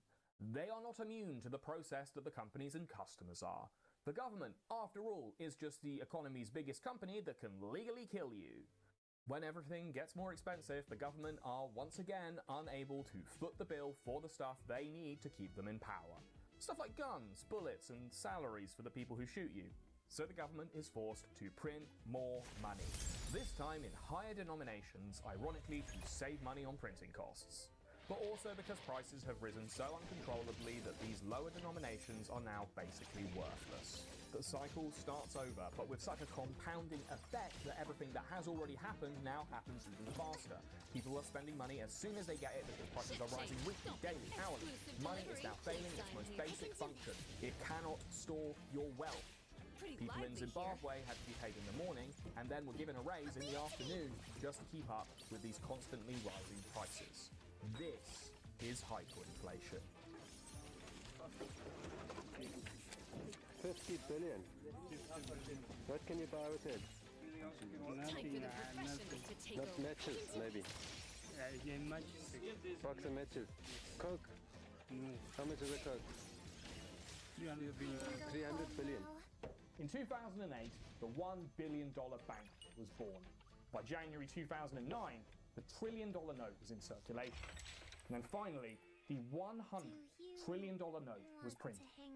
All with the motif of the Chiremba balancing rocks, a natural rock formation that is meant to represent the precarious balance between humans and nature, but now serves as an ironic reminder of just how delicate the balance of value is once it's been destabilized by bad government policy. These notes ceased to be money in 2009 when the Zimbabwean dollar was abandoned in favor of foreign currency like the American dollar. Overnight, this money was transformed from money into trash, and then after a few years, it metastasized into a collector's item, ironically rendering it more valuable than it ever was when it was money. In Zimbabwe, the precarious balance of money and the wealth of the nation that issued it was disrupted. When people who use money lose faith in its stability, it ceases to function. Not immediately, but gradually, and then all at once. This is how hyperinflation really works. Money becomes nothing more than its raw material. All coins should be this big. This is sick. Now, if you really want to make lots of money instantly, you should go work at a central bank. The Federal Reserve in Washington if you want to make dollars, or the Bank of England if you want to make the meal deal tokens we use in this decaying pound-land ruin of the world's ruling empire, so that you can buy sandwiches filled with cigarettes and lottery tickets. In this building, and in most other central banks, there is a network of computers, which can technically create as much money as the bankers working in them are allowed to create. These new pounds are then added to the central bank reserves, money that commercial banks use only with each other and with the Bank of England itself. You never touch this money, but you use it constantly. The entire digital payment system, that nearly £900 billion that moves around the whole economy in a single day, is just the process of banks settling their accounts with one another using these reserves. Every contactless tap, every payday, and every late rent payment is just part of the daily equation that's tallied up by the banks at the end of the day. And this keeps us all from killing each other over the last supermarket egg. This money exists because the central bank, their commercial partners, and their computers tell us that it does. And because, well, we believe them. All the actual printing presses in Britain would take over 3 days to produce £1 billion, while the Bank of England's computer system can create them in the time it takes to type a couple of zeros. But is this where most money comes from? Actually, no. The answer is a lot closer to home. Contrary to popular belief, most money isn't created by central banks. They do make it, but their contribution pales in comparison to the real money makers. That's right, money is actually created at your local commercial bank branch. Behind the slow-moving line of phone-phobic pensioners and the people who've frozen themselves out of their banking apps, this is where money is really made. By an employee at your local bank, and you, whenever you want more money than you can actually earn. Because in our modern financial system, money is created by debt. Yeah, money is literally magicked into existence by a bank so that you can pay that amount back to them plus interest. Crazy, right? This is how it works. When you go to a bank to take out a loan, the bank doesn't move cash from its central supply into a pile they've set out just for you. All they do is type a few numbers into a computer, and on their balance sheet they create a loan asset, a digital record that you owe them money. Then, with the exact same clacking keystrokes from the bank employees' acrylic nails, they instantly credit your account with a deposit, a record that they owe you money, which you are now free to spend.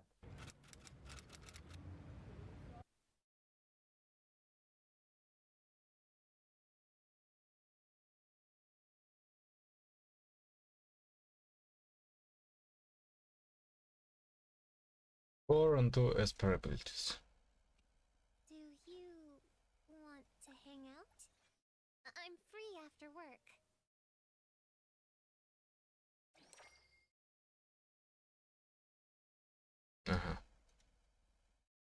What dropped me?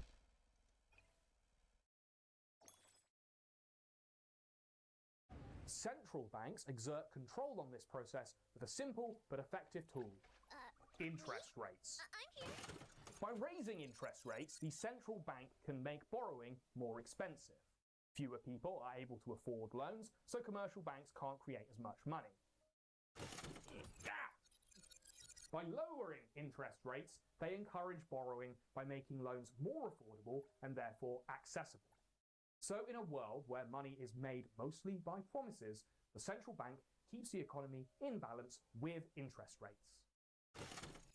By changing interest rates by a fraction, the central bank can accelerate or decelerate the entire economy by indirectly increasing or decreasing the creation of new money, which in turn changes the speed at which it's spent out in the real world, the velocity of money. You remember that from before. And this ultimately keeps inflation in check. Interest rates are why your paycheck buys a bag full of groceries instead of just the bag. Got it? Good. Any questions? Oh yeah, you. Oh yeah, hi. I was just wondering, does credit card debt work the same way? Wow, great question, obvious plant. And yes, the answer is basically yes.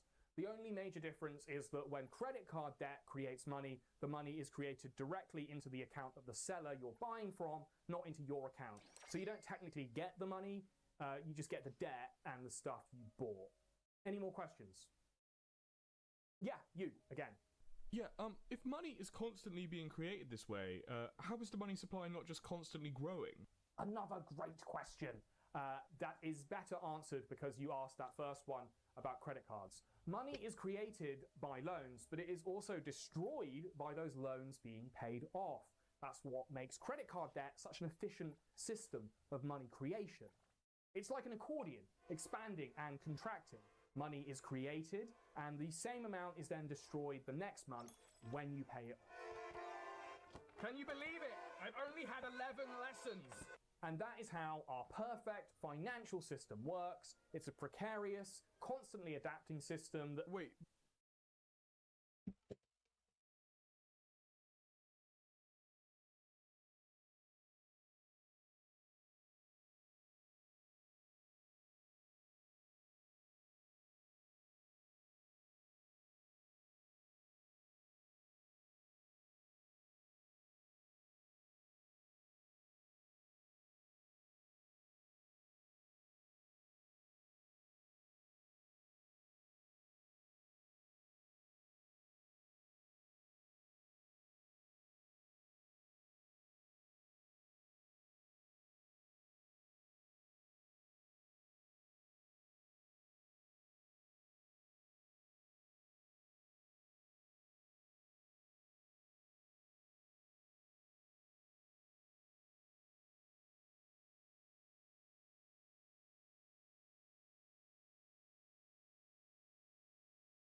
I suddenly felt really fearful for my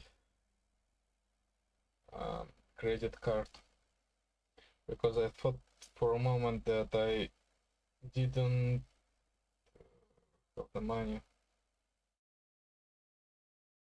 That for some reason I thought that my debt was due, which is not the case. It's not the case, and I fucked up a bit. Not a bit, a lot.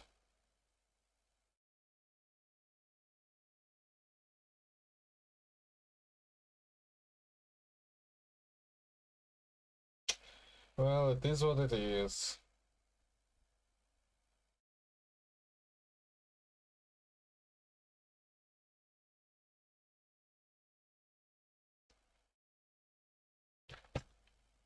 It is what it is.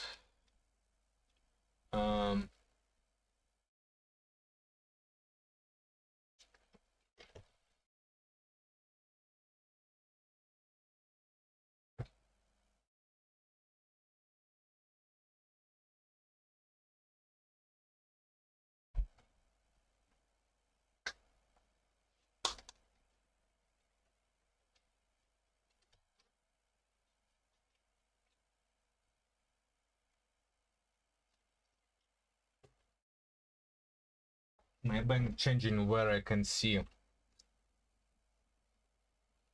the no percent period really fucked me up right now.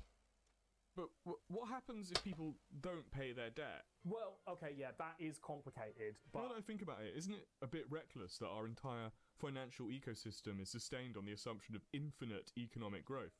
We're a warming planet of finite resources, you know. Isn't it total hubris to think we can just keep turning our dwindling raw materials into an endless parade of profitable products and services? Capitalism, when you think about it... Yes, this precarious, constantly adapting system of incentives is perfect. And it's only possible because the pound, the dollar, and every other major currency are fiat currencies. That doesn't mean that their value is pegged to the value of a small Italian car. It means their value is pegged to nothing but faith and taxes and the levers of a country's central bank. Oh, fuck!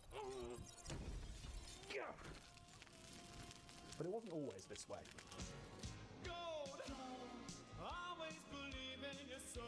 If you've ever had a 4-minute conversation with a libertarian, you'll know that the one thing they hate more than the age of consent is the fact that we no longer operate under the gold standard.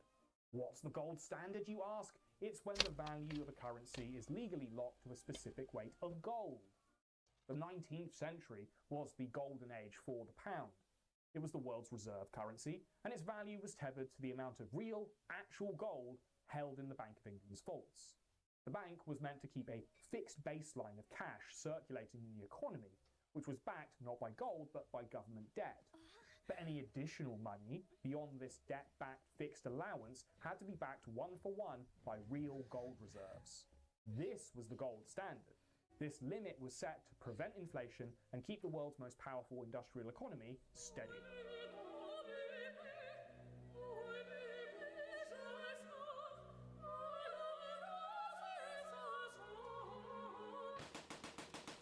At the outbreak of World War I, everything changed. The gold standard in Britain was suspended in all but name, as fighting the most expensive war in human history required more money than the Bank of England held in its vaults.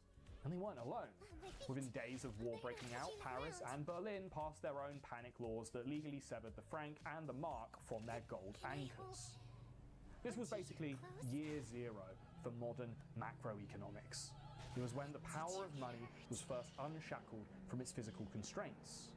Many renounced the myth of physically validated currency and began worshipping at the altar of purely imagined money instead.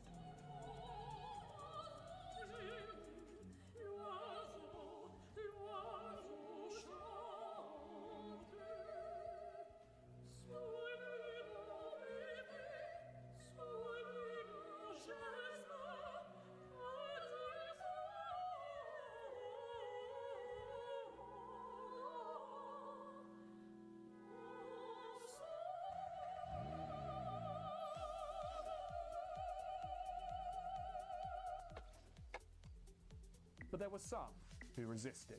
Some men couldn't let go of the shiny god of old, including the one currently depicted on the back of the modern £5 note. Winston Churchill, cool guy, was an alcoholic, fought the Nazis, but that was later. With America rapidly eclipsing Britain as the world's industrial powerhouse, the financial establishment at the Bank of England insisted that Churchill defend the pound's status as the global reserve currency. They believed that returning to the gold standard would stabilise the pound, while newfangled economists like John Maynard Keynes argued against this backtrack. John Maynard Keynes, cool guy, father of macroeconomics, was bisexual. Unfortunately, Churchill bought the golden story spun by the central bank and caved to their demands. And this was probably the worst decision of his political life. Okay, technically it was the Gallipoli campaign, but this is a video about money, not about war. So we're sticking with the original thing I said. Okay, look, the British economy was in bad shape, which tends to happen when you fertilise a field in Belgium with all your working age men. Pegging the pound to its pre-war value totally overvalued it. Our industry had been strangled by the exchange value of our money being too high. This crucially overvalued British exports, so many foreign countries stopped buying them, with many buying similar products from America instead. This crashed the British economy and sparked a massive general strike which cost Churchill and his party the next election. When the Great Depression hit in 1929, the gold standard turned from a market crash into a full-blown currency catastrophe. Employment collapsed and the actual wealth that money measured collapsed with it. With the pound's credibility in freefall, the Bank of England's foreign creditors panicked and demanded to exchange their pounds for real, actual gold, which they were entitled to do under the gold standard. So you're puzzled about all this business about going off the gold standard? Well, I don't wonder. It is a bit complicated. The Bank of England did the maths and realised that their vaults wouldn't survive this international onslaught of panicked pound swappers. In fact, the vault was days away from being completely empty when the cross-party emergency government abandoned the standard for good. They shut the Bank of England's doors to the greedy gold grabbers and finally unshackled the pound from its golden handcuffs. Winston Churchill didn't make his way back to high office until 1939, at which point he was quite busy fighting another most expensive war of all time. If the British Empire and its Commonwealth last for 1,000 years, men will still say, this was their fighting power. After the fall of France, Britain effectively fought the German war machine alone for a whole year, but they relied heavily on the industrial might of America in order to arm themselves. America had already taken Britain's role as the world's leading industrial power, but it wasn't until 1944 that the gold-backed dollar supplanted the pound as the world's global reserve currency. It is often said that Britain won the war by losing its empire. Quite the exchange, but hardly a new one in the annals of history. Emperor Nero literally debased Rome's coins so that he could pay his legions and build himself a bigger palace after the old one burned down. He debased Rome's denarius into a smaller, 5% less pure version of the silver coin. This stretched the value of Rome's reserves and the borders of its empire. But it set a dangerous precedent for other emperors to follow. Over the next 3 centuries, desperate Roman emperors continued to debase the denarius. By the 3rd century, it was a useless copper coin with less than a percent's worth of silver left in it. Trust in the currency collapsed, and Rome collapsed along with it. The Spanish Empire did something similar, by flooding Europe with New World silver to finance their endless religious wars. But this massive influx triggered a century of unprecedented inflation, hollowing out Spain's economy and leaving them trapped in debt, leaving the British Empire to eventually overtake them as the world's leading economic power. Churchill was forced to follow a similar desperate path. He emptied Britain's gold vaults and buried Britain in debt to throttle the Nazi Empire before it could overtake Britain. This plan worked, but it came at the cost of the globally paramount empire he devoted his life to preserving, paving a golden path forward for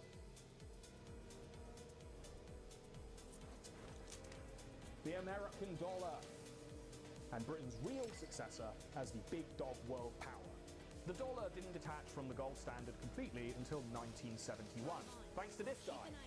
Richard Milhouse Nixon, my favorite president.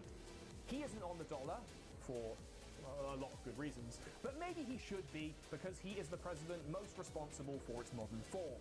He and his immediate predecessors inflated the dollar far beyond its gold backing in order to fund welfare programs, but mostly to fertilize the Vietnamese jungle with USDA-grade teenagers. Just like Britain did in the aftermath of World War I, America got itself in a situation where its foreign creditors started trading their dollars for gold and emptying their vaults.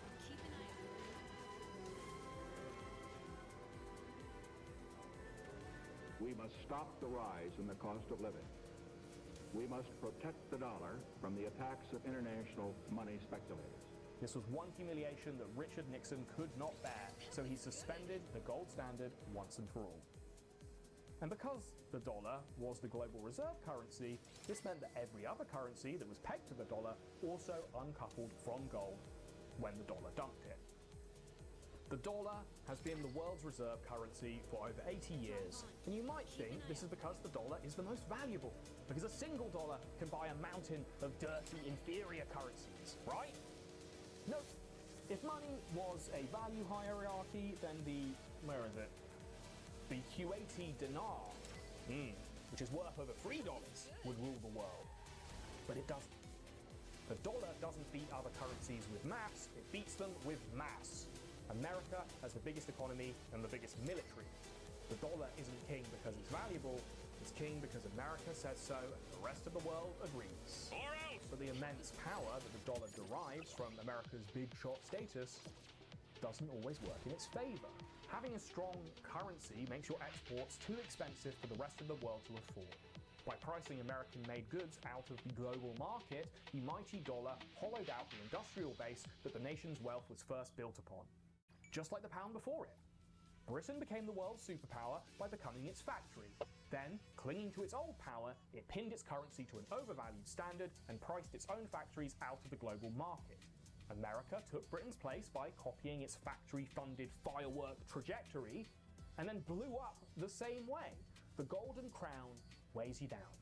American-made goods were priced out of the market, the strength of the dollar hollowed out the same industrial base that brought America superpower status in the first place. It traded industry for currency strength and to fill its malls with cheap foreign stuff made in the factories that are undercutting them in the first place.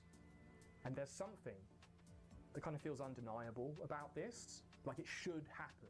It's a kind of geopolitical karmic gravity. Whoever goes up must come down and clear the way for the next global superpower. But the rules of money aren't governed by physics, logic, or cosmic fairness. They are written by us. And sometimes we learn from our mistakes.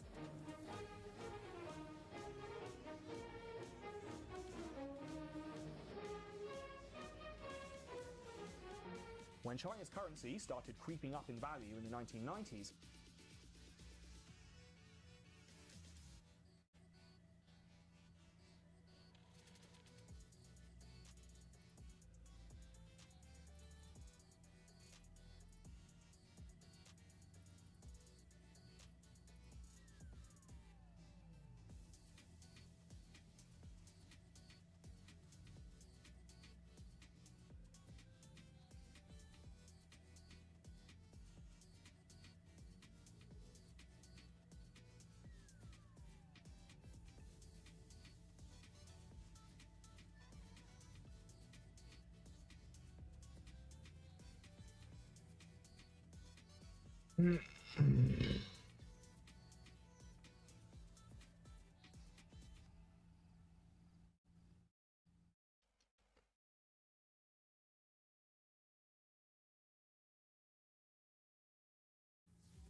they did something different.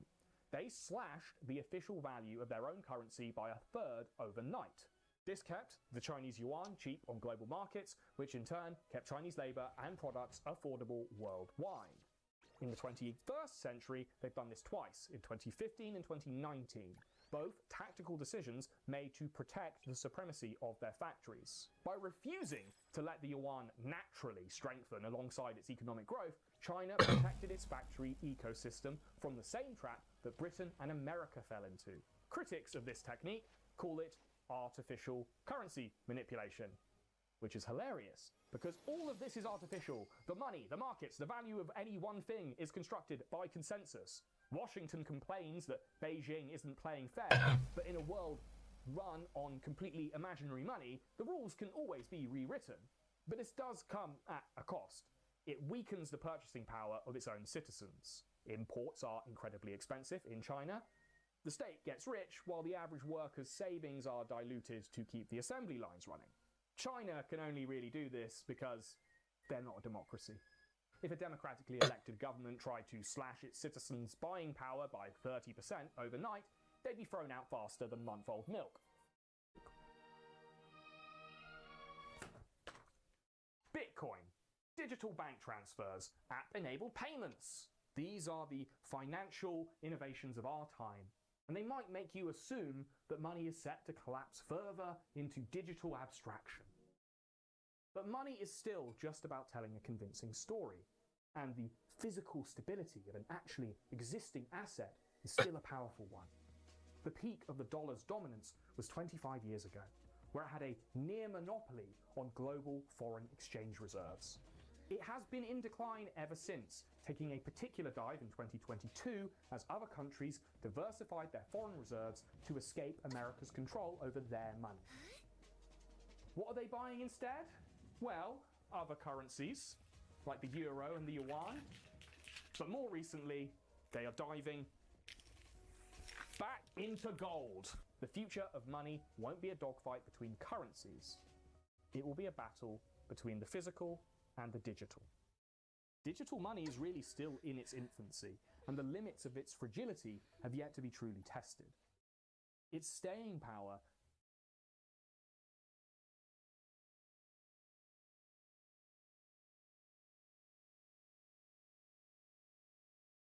Okay, is there anything else I need to purchase?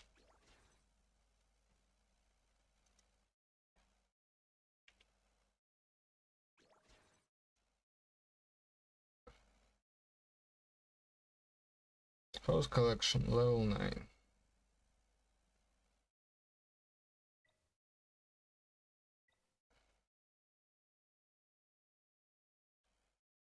Do you want to hang out?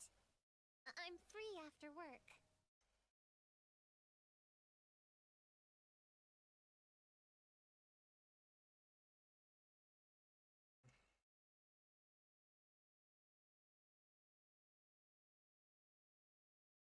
Thanks.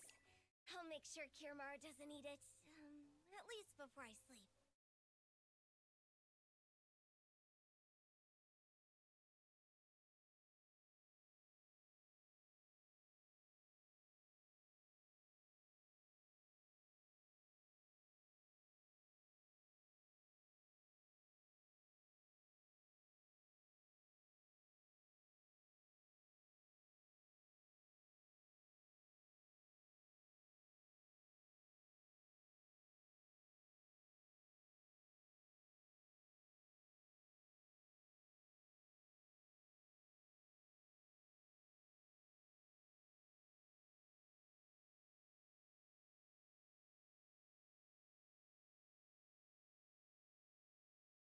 That's cute. I can't invite her. How can I even invite?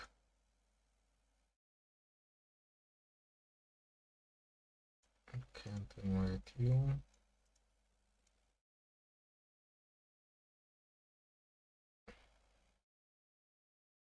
Can't invite you.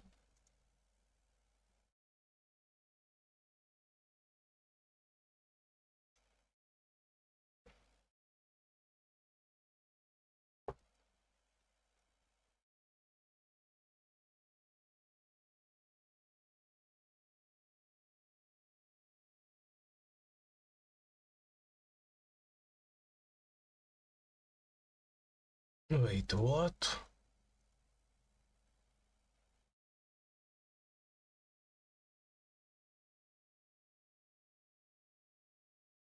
That's cool. Drummer senpai.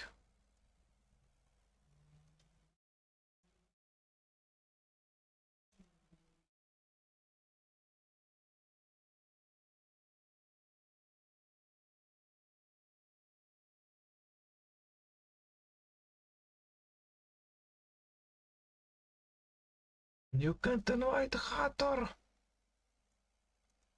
What the fuck?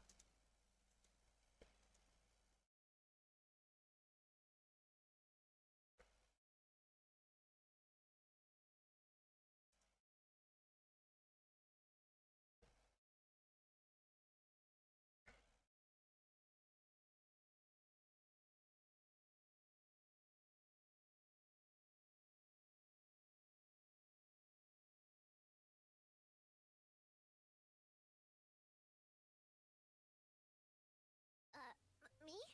I'm here.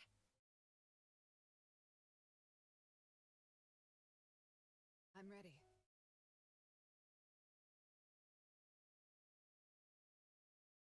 What's going on? I'm not a good person to kill time with.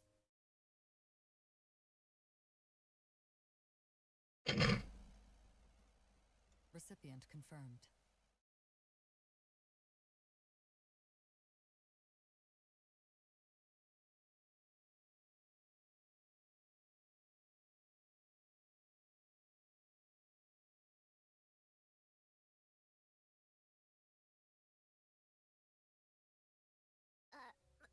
Me?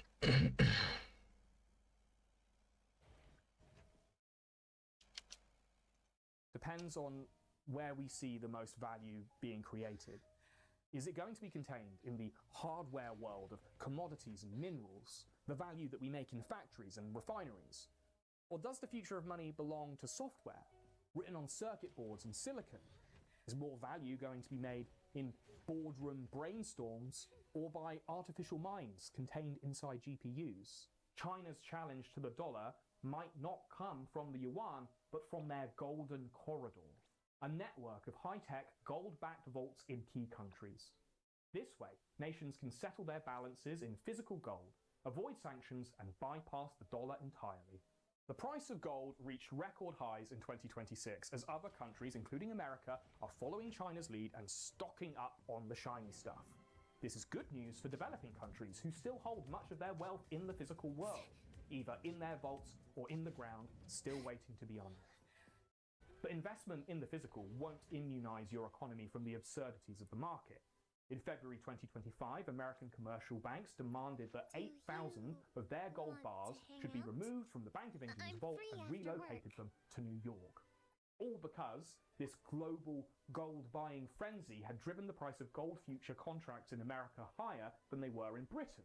So much higher that it was worth flying 110 tons of a high-security asset over the Atlantic just so these rocks could gather dust in a different continent's vault. The value of gold might fluctuate as the rules of money are written and rewritten, but it will never be worth nothing. When Darius the Great undid the authority of the first gold coin, the Creasy didn't become worthless. The Persian king still had to collect the coins of the ruler his father defeated decades ago in order to melt them into his own image. It is 2,500 years later, and those first gold coins are still swimming somewhere in our global supply. In fact, it is a statistical certainty that the atoms contained in those first gold coins are contained within the bars under the Bank of England, in Fort Knox, and maybe in this necklace. Currencies may come and go. Money can change as fast as the faces printed on it, but gold isn't going anywhere. And neither is the planet, hopefully, if you join Planet Wild. Make sure to keep the Earth habitable enough for us to keep arguing about the gold standard.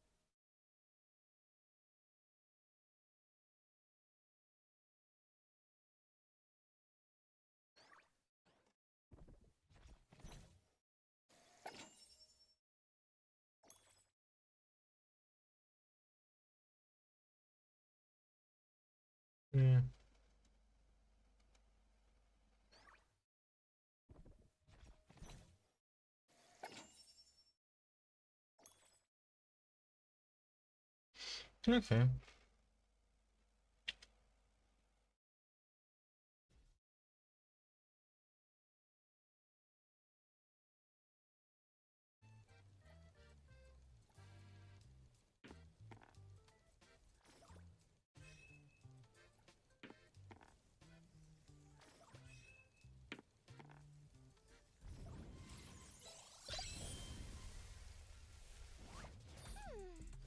Are you okay?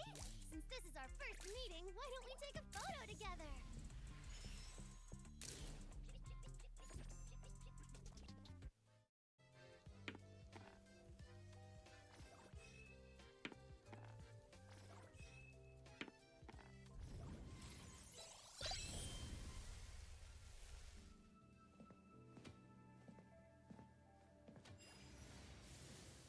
Alois V. Adler. At your service.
Kyiv stands, and Ukraine stands. Democracy stands. The Americans stands with you, and the world stands with you. Когда началась война России и Украины, казалось, что у Киева есть надежный союзник. Соединенные Штаты выделяли десятки миллиардов долларов. Конгресс почти единогласно одобрял новые пакеты помощи, а Джо Байден обещал поддерживать Киев столько, сколько потребуется. Прошло несколько лет, и все изменилось. Америка вроде как все еще союзник Украины, но уже 2 года Конгресс не выделяет Киеву новых пакетов помощи. Дональд Трамп постоянно говорит, что не дал Украине ни доллара. но американское оружие продолжает поступать на фронт.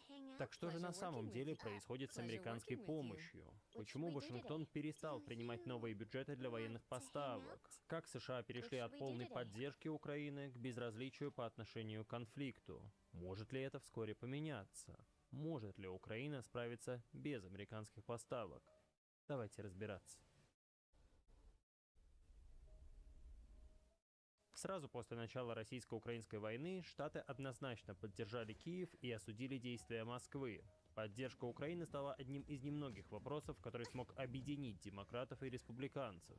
США быстро стали главным партнером для Украины, но Америка стала страной-лидером в вопросе суммарной помощи Киеву. Сильнее всего преимущество США проявлялось в военной сфере. По объемам поставок оружия Вашингтон занимал безоговорочное первое место. Ни одна другая страна не могла сравниться с американскими показателями. Все остальные крупнейшие поставщики оружия вместе взятые не могли превзойти США по объему военной помощи.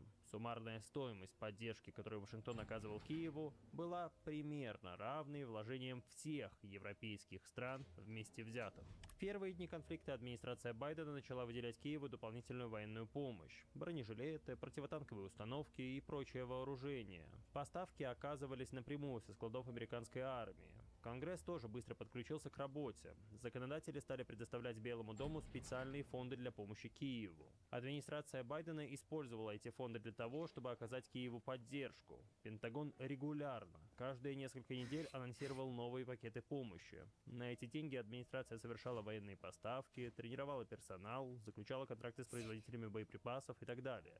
Помощь оказывалась не только военная, но еще и экономическая и гуманитарная. Всего пакетов помощи при Байдене было порядка 70 штук, каждый стоимостью примерно в $500 миллиарда. Какие-то чуть больше, какие-то чуть меньше. Военные поставки производились самые разные, от противотанковых джавелинов до небольших патрульных судов и танков. Джо Байден не раз повторял, что Штаты будут поддерживать Украину столько, сколько потребуется. И поначалу многим казалось, что так оно и будет. Мы будем поддерживать Украину, и весь Альянс будет поддерживать Украину столько, сколько потребуется, чтобы гарантировать, что она не потерпит поражение от Украины. Прошу прощения, в Украине от России. Тем временем среди республиканцев начала распространяться идея, что война слишком затянулась. Возникли опасения, что Украина разворовывает помощь. Зазвучали призывы уменьшить объемы помощи или даже полностью их прекратить. Сперва такие призывы звучали очень аккуратно. На первом году войны республиканский конгрессмен Мо Брукс так объяснил свою позицию.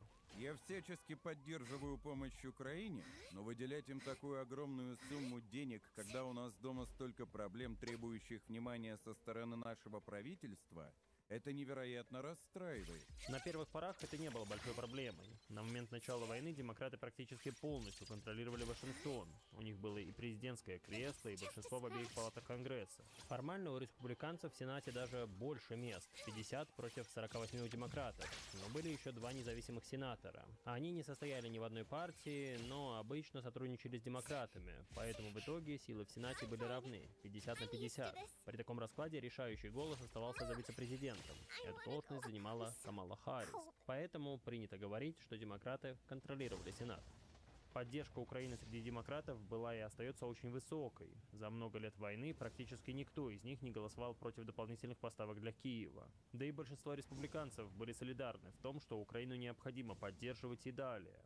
Такой двухпартийный консенсус стал причиной того, что в первый год войны деньги выделялись быстро и без проблем. Конгресс без особых усилий одобрял один пакет финансирования за другим. В марте было одобрено $14 миллиардов на разные программы. Через пару месяцев еще 40 миллиардов. К концу года Штаты выделили 2 дополнительных пакета помощи Украине. В сумме на еще почти $60 миллиардов. А сейчас прервемся на рекламную интеграцию. Пожалуйста, посмотрите ее. Будет полезно, а еще реклама позволяет мне выпускать больше хороших видео. VPN. Когда-то вы могли подумать, что эта аббревиатура означает «Всероссийская перепись населения» или, не знаю, «Владимир Путин неформал». Но сейчас всем вам, конечно же, понятно, что VPN — это Virtual Private Network, то есть виртуальная частная сеть, ВЧС. В любом случае, оно вам надо, потому что без VPN, как его не расшифровывай, вы не сможете посмотреть видеоролик на YouTube, не сможете посмотреть...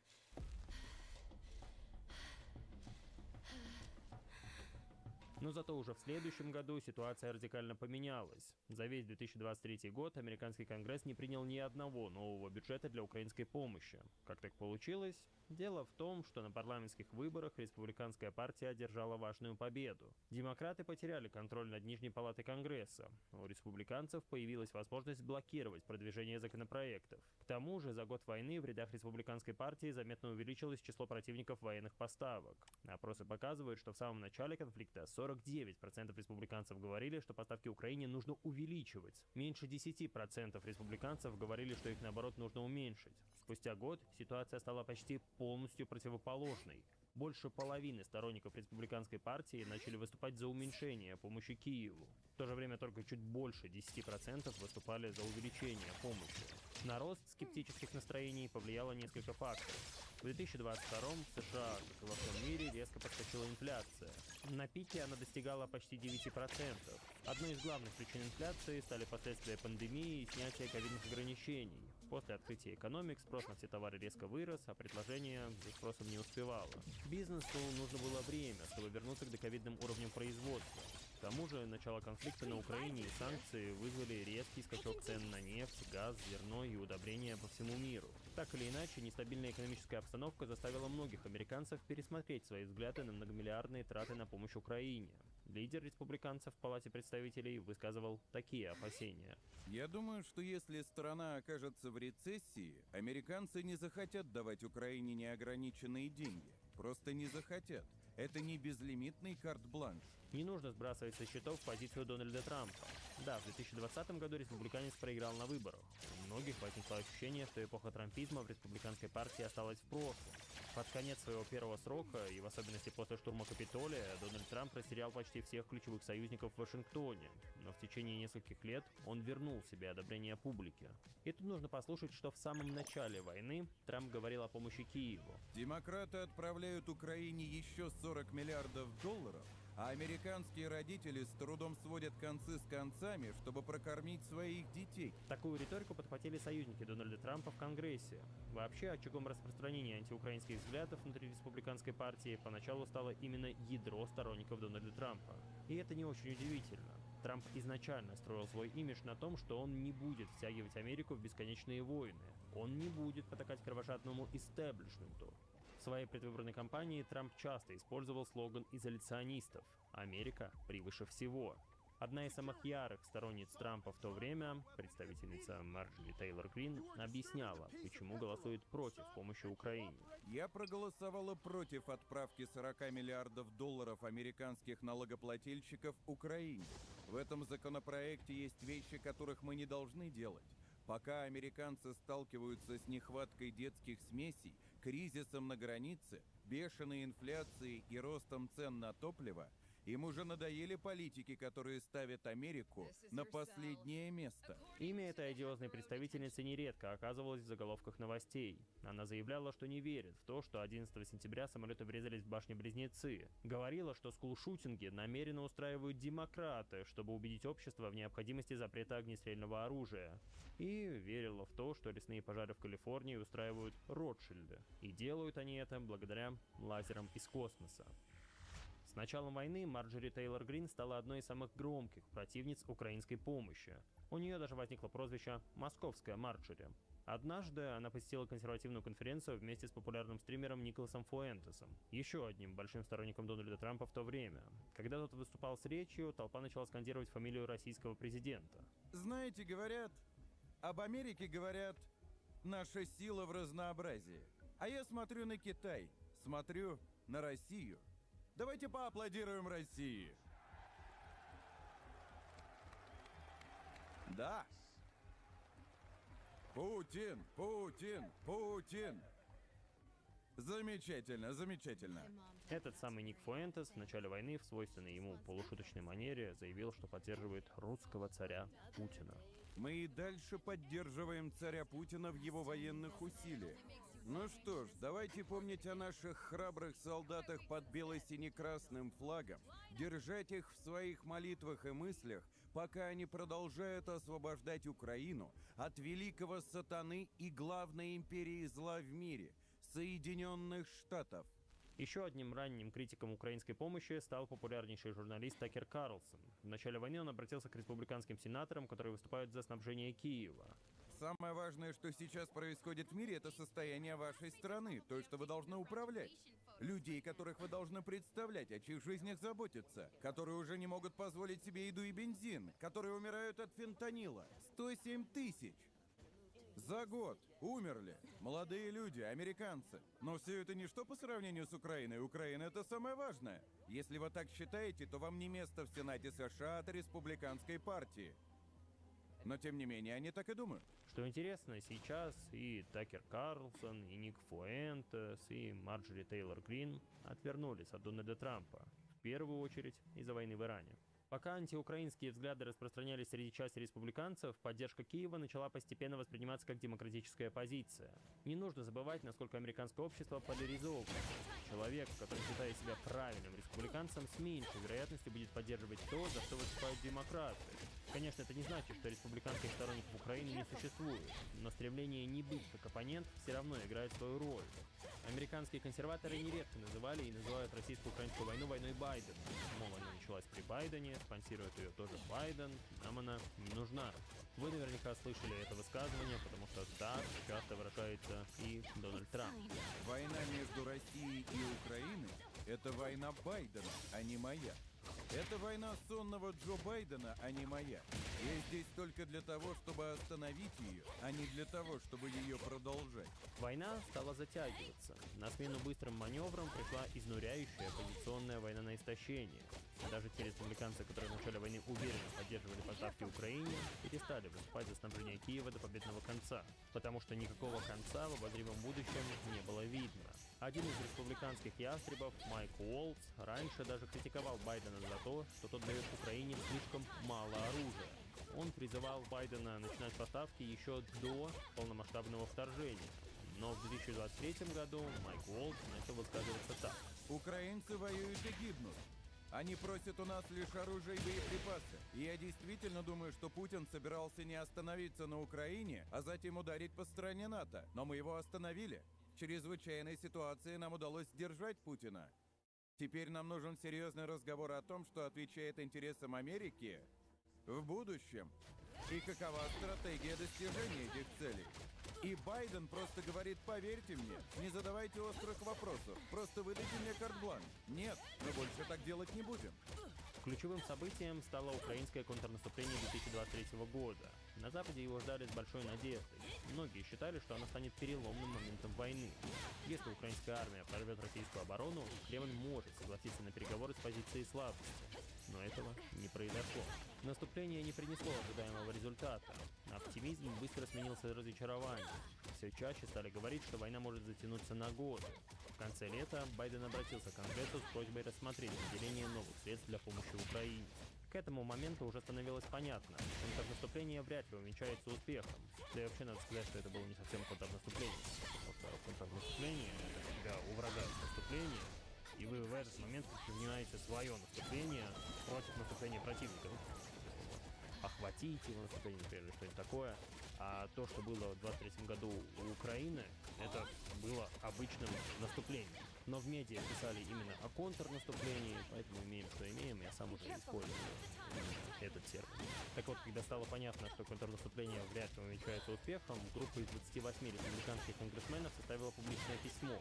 Оно было адресовано Белому дому. В нем говорилось: американский народ заслуживает знать, на что пошли его деньги. Как проходит контрнаступление? Украинцы ближе к победе, чем 6 месяцев назад. Какова наша стратегия и каков план президента по выходу из этого конфликта? Что администрация определяет как победу в Украине? По этим причинам, и безусловно до тех пор, пока мы не получим ответа на вышеуказанные и другие вопросы, которые появятся в будущем, мы выступаем против дополнительных расходов на войну в Украине, которые вы включили в ваш запрос.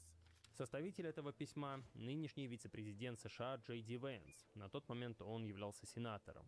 Политик запостил открытое послание в своем твиттере, а также подписал от себя: «Хватит. На эти и будущие просьбы мы с коллегами отвечаем «нет». Республиканцы в Нижней Палате отказывались выносить на голосование новый пакет финансирования Украины.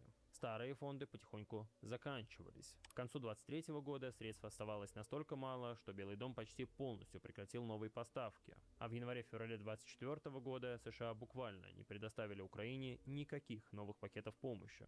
Конгрессмены пытались найти общий язык, но в течение месяцев дело не сдвигалось с мертвой точки.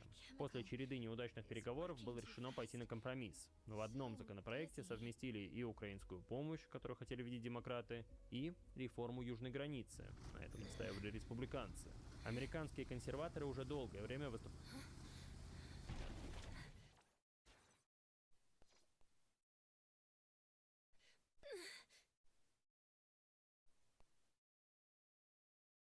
за ужесточение миграционного законодательства. Демократы находились в уязвимой позиции, и им пришлось идти на уступки. Миграционный кризис на южной границе США больно бил по рейтингам правящей партии. В глазах избирателей миграционная политика была и остается одним из главных слабых мест демократов.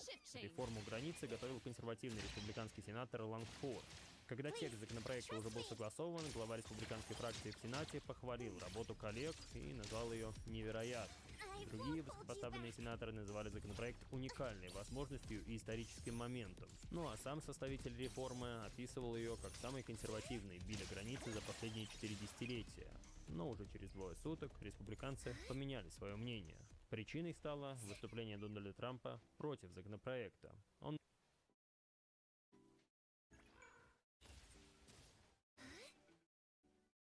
называл его подарком для демократов и призвал однопартийцев голосовать против.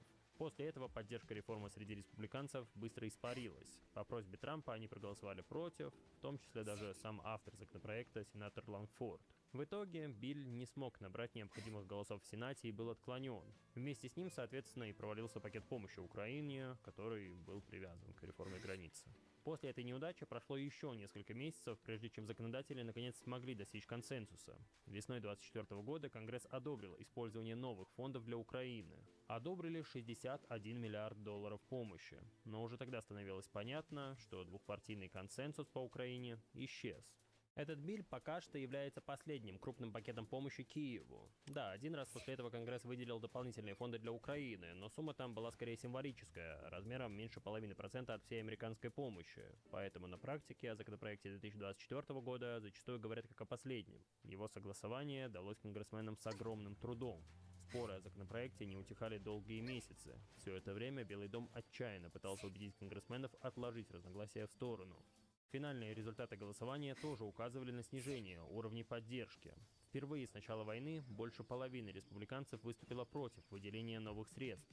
Так проголосовали 112 депутатов. За инициативу проголосовал всего 101 республиканский депутат. Для сравнения, в самом начале войны в американском конгрессе обсуждался пакет помощи для Украины размером примерно 40 миллиардов долларов. Тогда единственными противниками меры тоже были республиканские конгрессмены, но против проголосовало лишь 57 человек. То есть за это время число противников среди республиканцев удвоилось.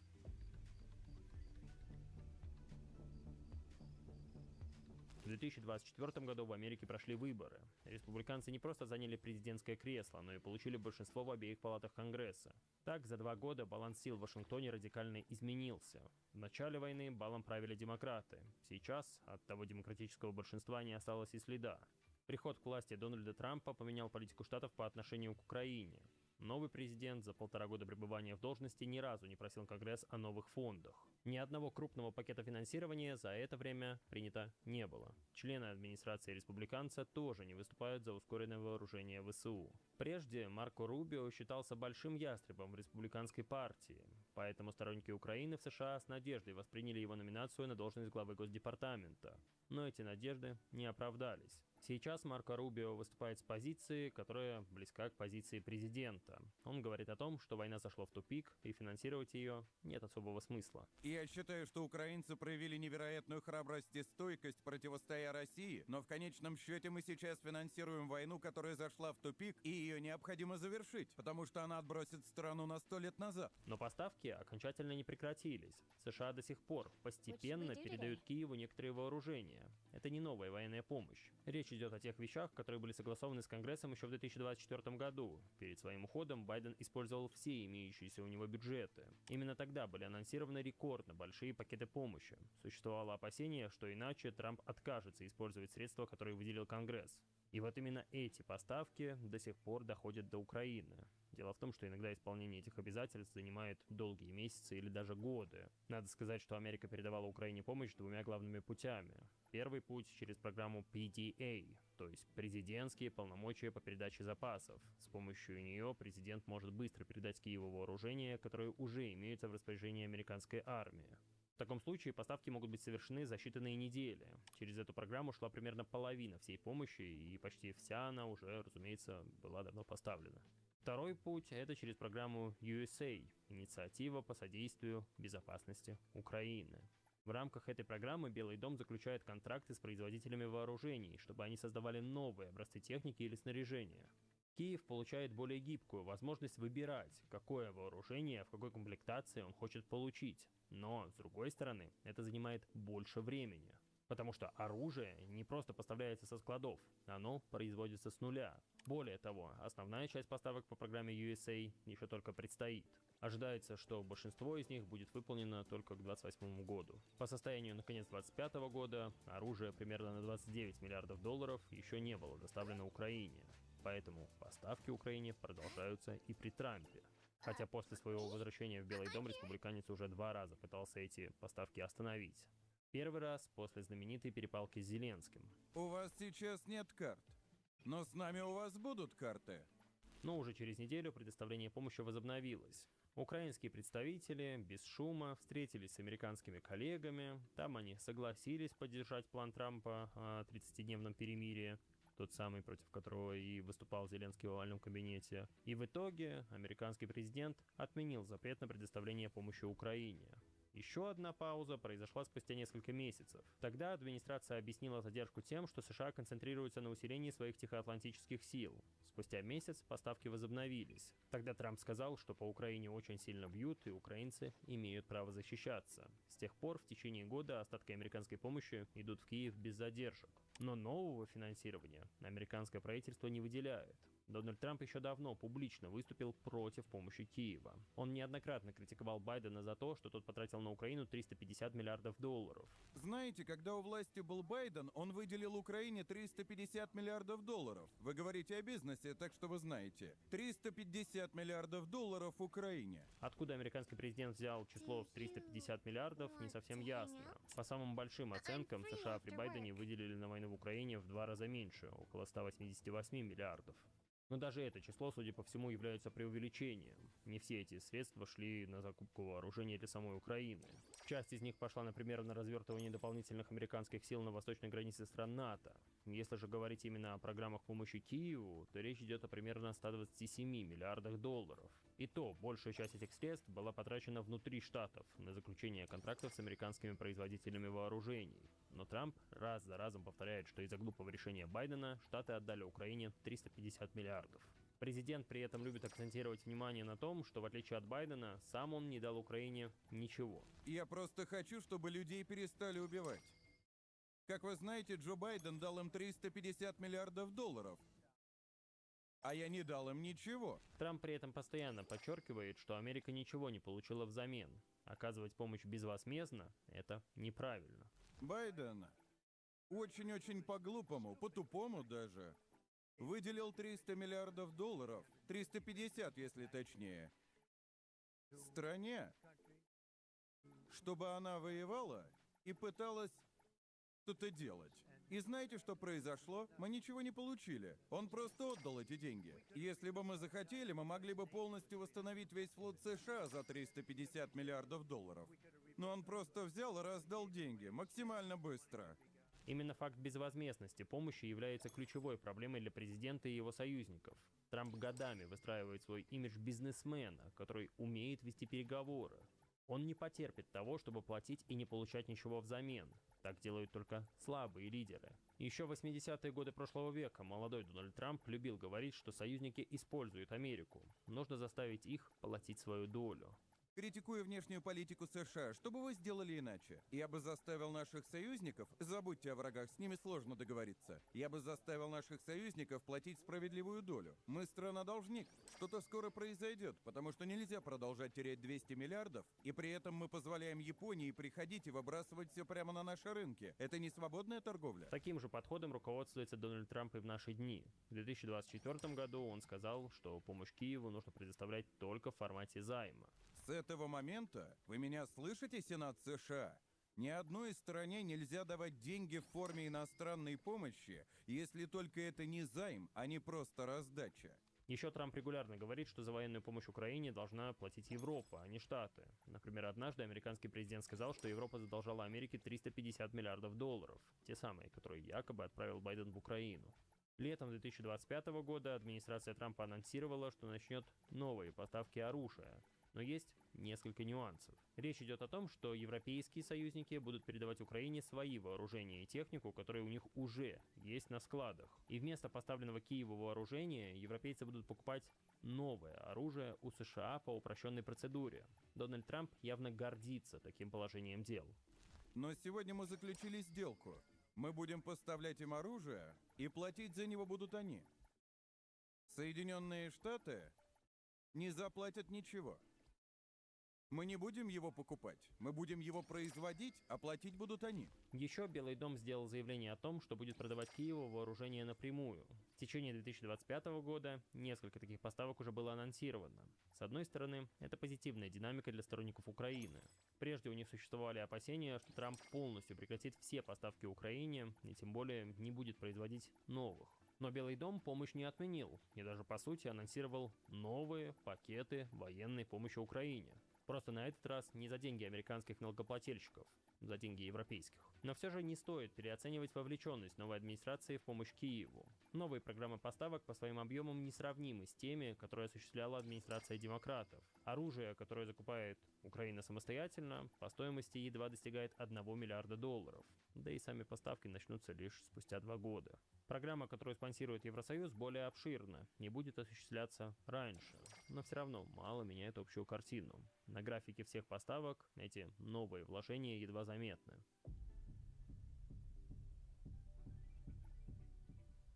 В последний месяц в Вашингтоне появились первые признаки возможных изменений позиции. Конгрессмены из Палаты представителей одобрили новый законопроект. Он предусматривает введение новых санкций против России, а также дополнительные средства для Украины. В биль заложена относительно небольшая сумма – $1 миллиард для восстановления поврежденной инфраструктуры, а также 8 миллиардов в виде займа для финансирования военной промышленности. На этот раз республиканцы проголосовали против инициативы подавляющим числом голосов, но 19 конгрессменов откололись от своей партии и примкнули к демократам. Этих голосов хватило, чтобы принять законопроект и продвинуть его дальше. Перевес был не очень большой – 226 голосов за, 195 против. Это не идет ни в какое сравнение с тем, как несколько лет назад Конгресс одобрял гораздо большие суммы подавляющим числом голосов. Теперь этот биль будет рассматриваться в Сенате, но уже сейчас можно сказать, что шансы на то, что такой закон будет подписан, очень невелики. Это отмечают даже сами конгрессмены, которые его продвигают. В Сенате, вероятно, не наберется 60 голосов, но будем надеяться, что это заставит Сенат рассмотреть этот вопрос. Это станет отличным сигналом для солдат Украины. К тому же, даже если сенаторы наберут достаточное количество голосов, Трамп может просто отказаться подписывать закон. Существует основание полагать, что именно так он и сделает. Белый дом уже сигнализирует, что законопроект идет вразрез с политикой президента и мешает ему проводить переговоры. Законопроект направлен на то, чтобы связать руки президенту, предписывая широкомасштабные ответные меры США на российско-украинскую войну. Руководство республиканской партии, которое, разумеется, лояльно президенту, в открытую выступает против законопроекта. Например, спикер Майк Джонсон даже не хотел выносить его на голосование. Конгрессменам пришлось подписывать специальную петицию, чтобы форсировать эту процедуру в обход спикера. Республиканцы, которые голосовали против билля, мотивируют свое решение тем, что таким образом они помогают Дональду Трампу. Этот законопроект не направлен на помощь Украине. Он не направлен на противостояние Владимиру Путину. Это проявление синдрома помешательства на Трампе, поскольку президент Трамп пытается закончить этот конфликт. Синдром помешательства на Трампе, или сокращенно TDS, это уже устоявшийся оборот в американской политике. Таким образом, республиканцы смеются над своими оппонентами-демократами, которые постоянно критикуют Дональда Трампа. То есть они как бы помешаны на том, чтобы во всем ему противостоять и упрекать его за каждое действие. При этом иронично, что республиканцы-сторонники законопроекта объясняют свой голос «за», так же как и противники, желанием помочь президенту и стремлением продолжить его дело. Президент Трамп всегда был лидером, поддерживавшим народ Украины, поэтому я буду голосовать за народ Украины, продолжая традицию поддержки, заложенную Трампом. Согласно опросам, между двумя партиями сохраняется глубокий раскол по вопросу помощи Украине. Половина демократов считает, что США оказывают Украине недостаточную поддержку. Среди республиканцев, как я уже сказал, такого мнения придерживается лишь 11%. Зато треть сторонников республиканской партии уверена, что помощь, наоборот, слишком велика. В целом, если смотреть в абсолютных числах среди всех американцев, число сторонников помощи Украине немного больше, чем число ее противников. И за последние пару лет число сторонников помощи даже немного выросло. Но на практике это мало что меняет. Как и многие другие вопросы в США, отношение к поддержке Киева сегодня во многом определяется партийной принадлежностью. Если ты демократ, то ты должен выступать как настоящий демократ. Если республиканец, то как настоящий республиканец. Вашингтон сейчас находится в руках республиканской партии, поэтому в ближайшее время вряд ли стоит ожидать появления новых крупных пакетов помощи, по крайней мере подобных тем, что принимались в первые годы войны. Но насколько вообще Украина сегодня зависит от американской помощи? Конечно, с поддержкой США Киеву было воевать куда проще, чем без нее. Однако это не означает, что отсутствие новых американских пакетов помощи автоматически приведет к обрушению украинского фронта. Европейские страны уже взяли на себя часть расходов, которые частично компенсируют уход американцев от финансирования. И именно с финансовой точки зрения заменить США для Европы это вполне посильная задача. По расчетам Кильского института мировой экономики, сейчас европейские страны ежегодно тратят на двустороннюю помощь Украине около 0,1% своего ВВП. Чтобы полностью компенсировать пропавшую американскую помощь, им пришлось бы увеличить эти расходы примерно до 0,2% ВВП. Казалось бы, это заметный рост, вообще-то двукратный, но далеко не беспрецедентный. Польша, страны Балтии и страны Скандинавии уже сегодня выделяют сопоставимые или даже еще большие доли своей экономики на поддержку Украины. Но главная проблема заключается не столько в деньгах, сколько в некоторых видах вооружений. Многие системы европейцы уже производят самостоятельно. У стран Евросоюза имеются свои аналоги многим видам вооружений из Америки. Но есть и такие категории, где зависимость от США остается очень высокой. Прежде всего, это системы ПВО Patriot, реактивные системы HIMARS и некоторые виды боеприпасов. Европейские аналоги существуют далеко не всегда, а там, где они есть, потребуется время, чтобы нарастить их производство. Именно поэтому участие Америки остается важным и труднозаменимым в отрыве от объемов помощи. Но также нужно учитывать, что за годы войны изменилась и сама Украина. Если в 2022 году ее армия почти полностью зависела от иностранных поставок, то сегодня значительную часть необходимого вооружения она производит самостоятельно. Особенно это касается беспилотников. Украинская оборонная промышленность смогла резко увеличить выпуск дронов самых разных типов. Европейские страны все чаще предпочитают не отправлять готовое вооружение со своих складов, а напрямую финансировать производство внутри Украины. Благодаря развитию собственной оборонной промышленности, зависимость Украины от внешних поставок стала меньше, чем в начале войны. Однако полностью заменить западную помощь Украина, конечно, не может.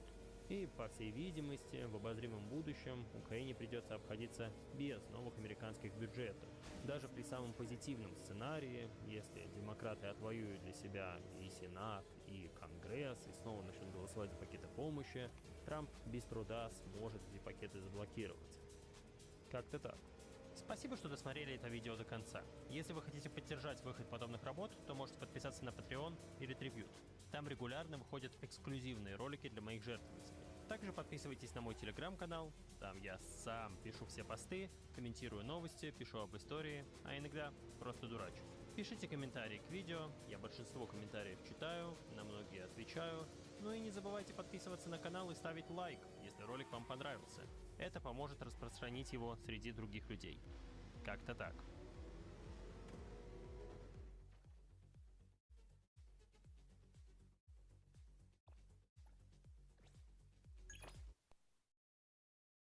Nine in 10 parents back a social media ban for children under 16. That's quite a huge number, right? Well, this is the number the UK government have put out there to make sure that you understand that you're in the minority if you disagree with them.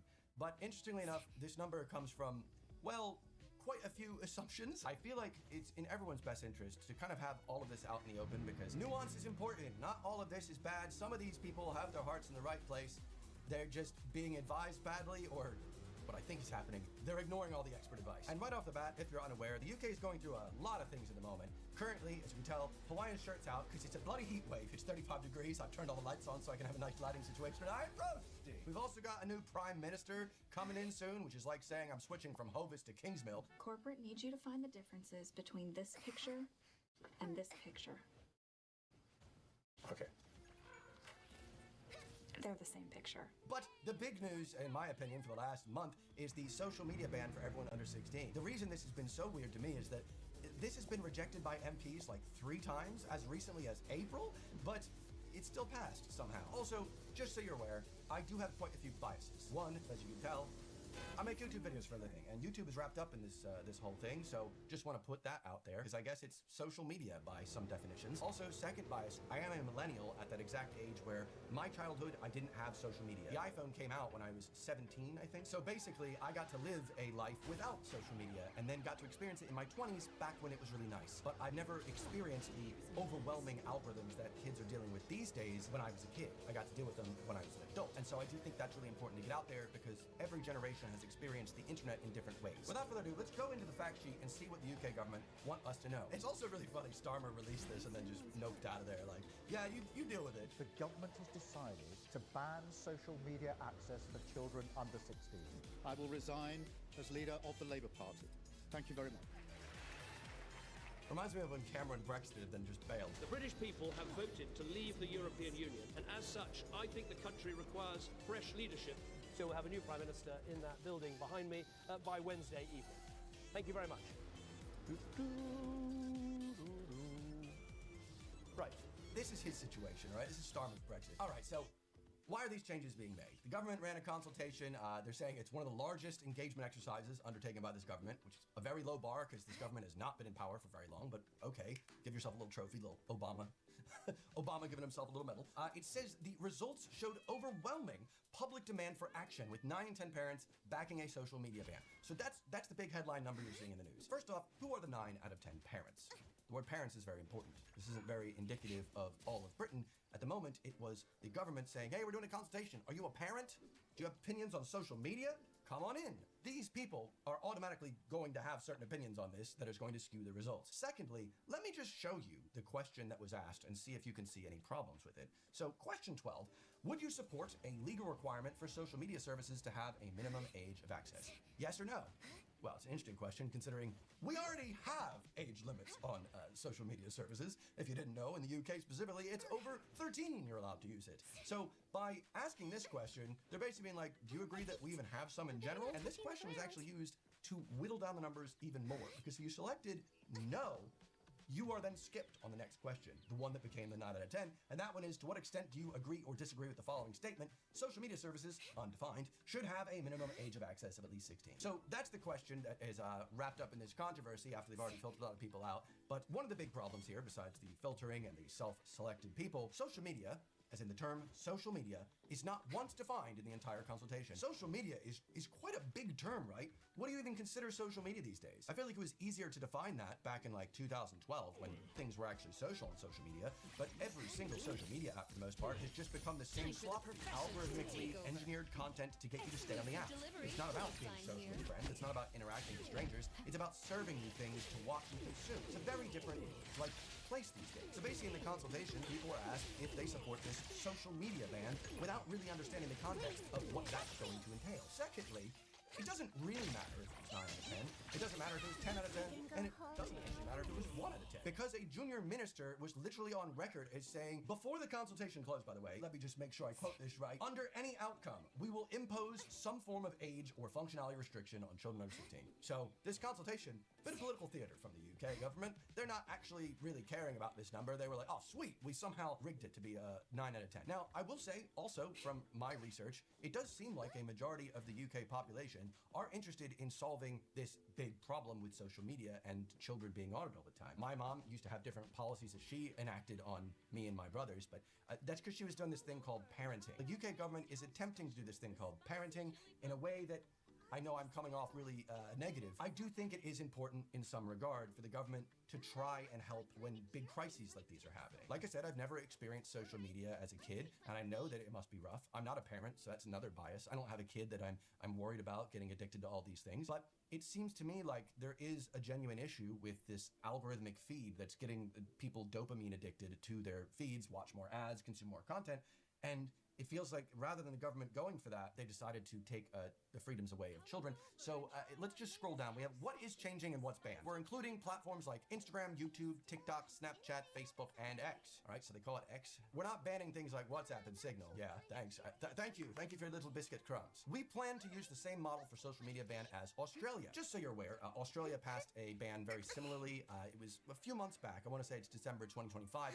And there actually have been a few studies since then. So it's interesting that we're referencing Australia, who did try something quite bold, because the studies that I've seen, well, the argument is not very good. According to the data we have here, the Molly Rose Foundation did a polling of Australians aged 12 to 15, and they found 61% still had accounts on banned platforms. Now, you could argue, hey, that's 39% that we got to stop doing the social media.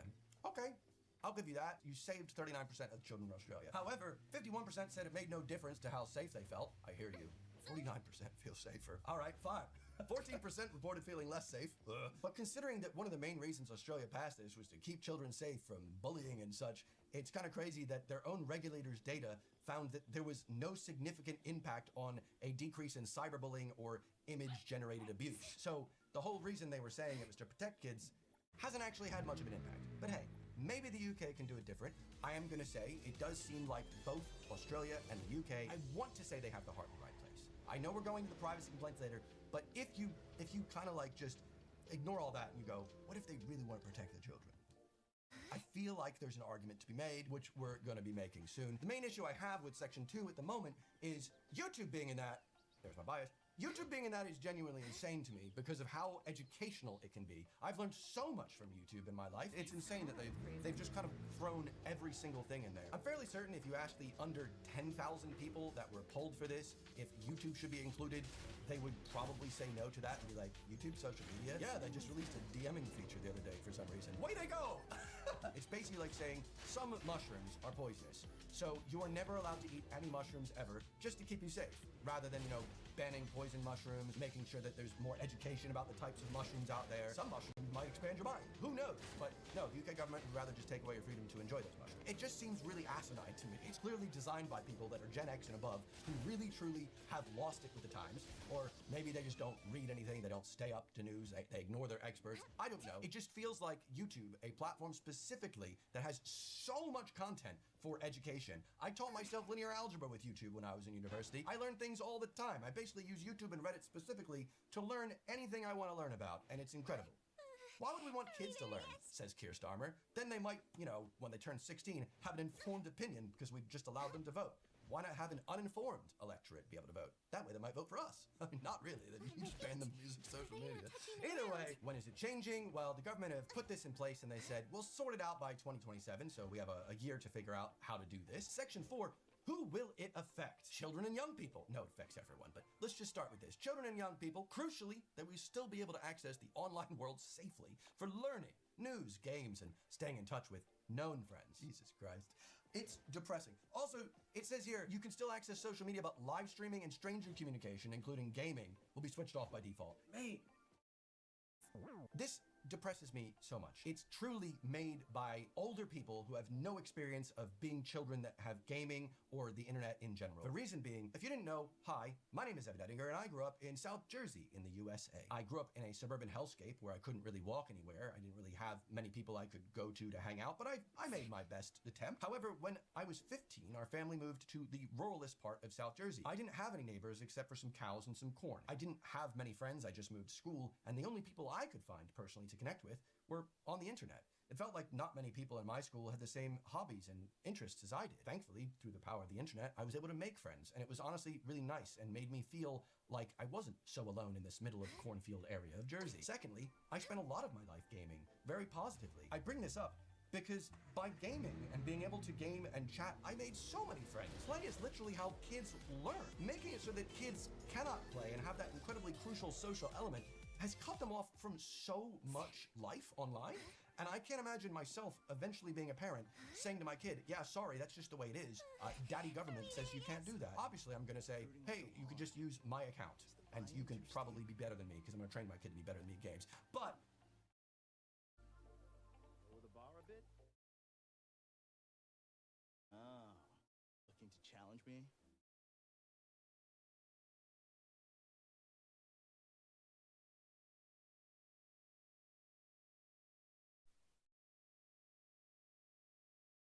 how will children be impacted? Well, from spring 2027, under 16s will no longer be able to use certain social media. They can still use the internet safely for learning and news and shut the f up. It's about reducing harm. Yeah, listen. This is how you know this was written by some octogenarian. This is about reducing harm, improving well-being, and giving young people more time for a healthier childhood. Like we had. My daddy used to whip me 3 times a night if I didn't open the newspaper to page 4 for him to look at those, or page 3 of the models. I don't know, I'm trying to make a British reference I wasn't here for. Daddy Starmer, who's just been denounced. Denounced? Who's just resigned. It's so funny. He basically dropped this bomb and went, see you later. All right, how will children be impacted? That's a good question. Well, you see, under 16s will no longer be able to use certain social media, but the UK government have assured us the kids can still go online for learning. I just wish there was someone intelligent working in the government. I really do. It feels like everything that we've read so far is because the government have noticed a problem. They have seen this problem.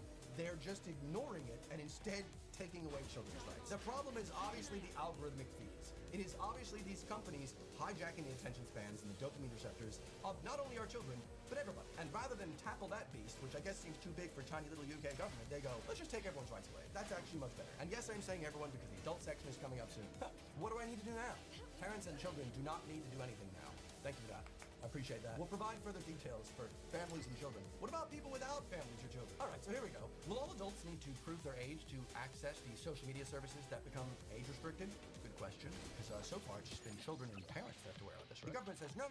Many adults won't need to do checks because they've already got an account that has been open for more than 16 years, has a credit card connected to it, or is linked to an email address that's age verified in other ways. And here, I'm actually going to give a little pass.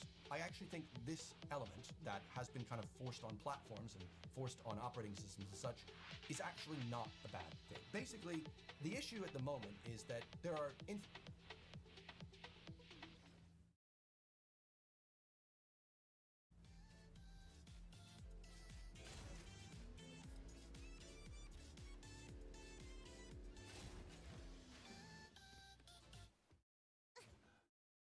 rooting so hard.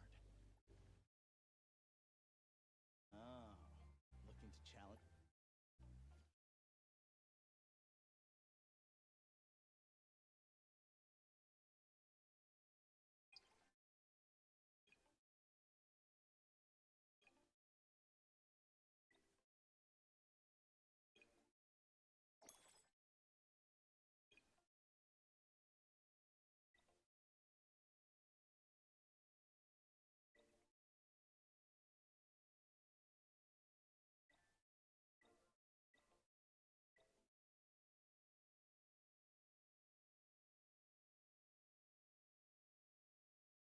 infinite number of platforms. And as we've seen in Australia, if you ban TikTok and Instagram and these ones, well, TikTok is run in China and they're just gonna come up with a cloned app that you haven't banned yet, and then people are gonna flock to that. That's literally what happens. So by doing something where, rather than trying to age gate every single app, you make it so that the device that you hold, the operating system, whether that be Apple, Android, whatever, that knows your age based on some information. You have a credit card on your account? You're probably over 18, right? How long has your iCloud account been active? Over 18 years? I mean, obviously this person's an adult, right? That makes sense. Recently, I've seen this come into power when I've been on Reddit on my phone. I'm scrolling on it and it says, hey, would you like to share what Apple thinks your age is to Reddit? And it just says that you're over 18. And I was like, oh, that'd be great. And then you go to an adult subreddit and Reddit still hasn't caught the memo and it goes, oi, you're in the UK. You need to give us a scan of your face. And you go, no, thank you. I guess I'm just going to pop on a VPN like I normally do. Hello, I'm Swedish now. Embarrassing. But to wrap that up, I don't think it's been necessarily a bad idea that operating system-wise, they know you're over 18. I don't think that's so bad of a thing, especially because it means practically there's nothing that you need to do as an adult. Your phone is just active, right? It doesn't actually. Yes, there's still problems with children. But for us, it's not so bad. Next, we have some adults will have already done age verification checks under the existing Online Safety Act, so wouldn't have to do them again. I love that. Do adults have to prove their age? No! You guys already did that, right? For the Online Safety Act that didn't really work, was a complete flop, and it's embarrassing. We've kind of brought that up, because if that did work, why is there now another thing, right? It's almost like that didn't actually do what they're expecting, right? Finally,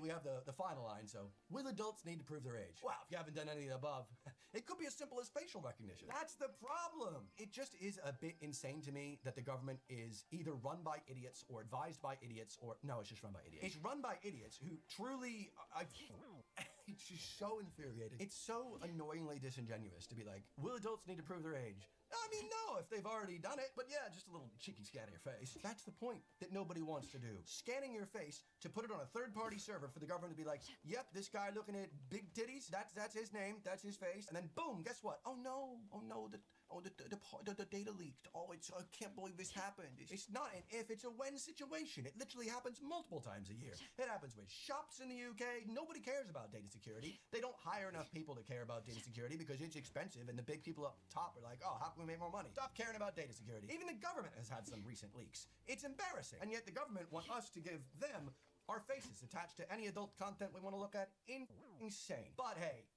it's okay. We've got VPNs, right? For now. Section 8, how will it work?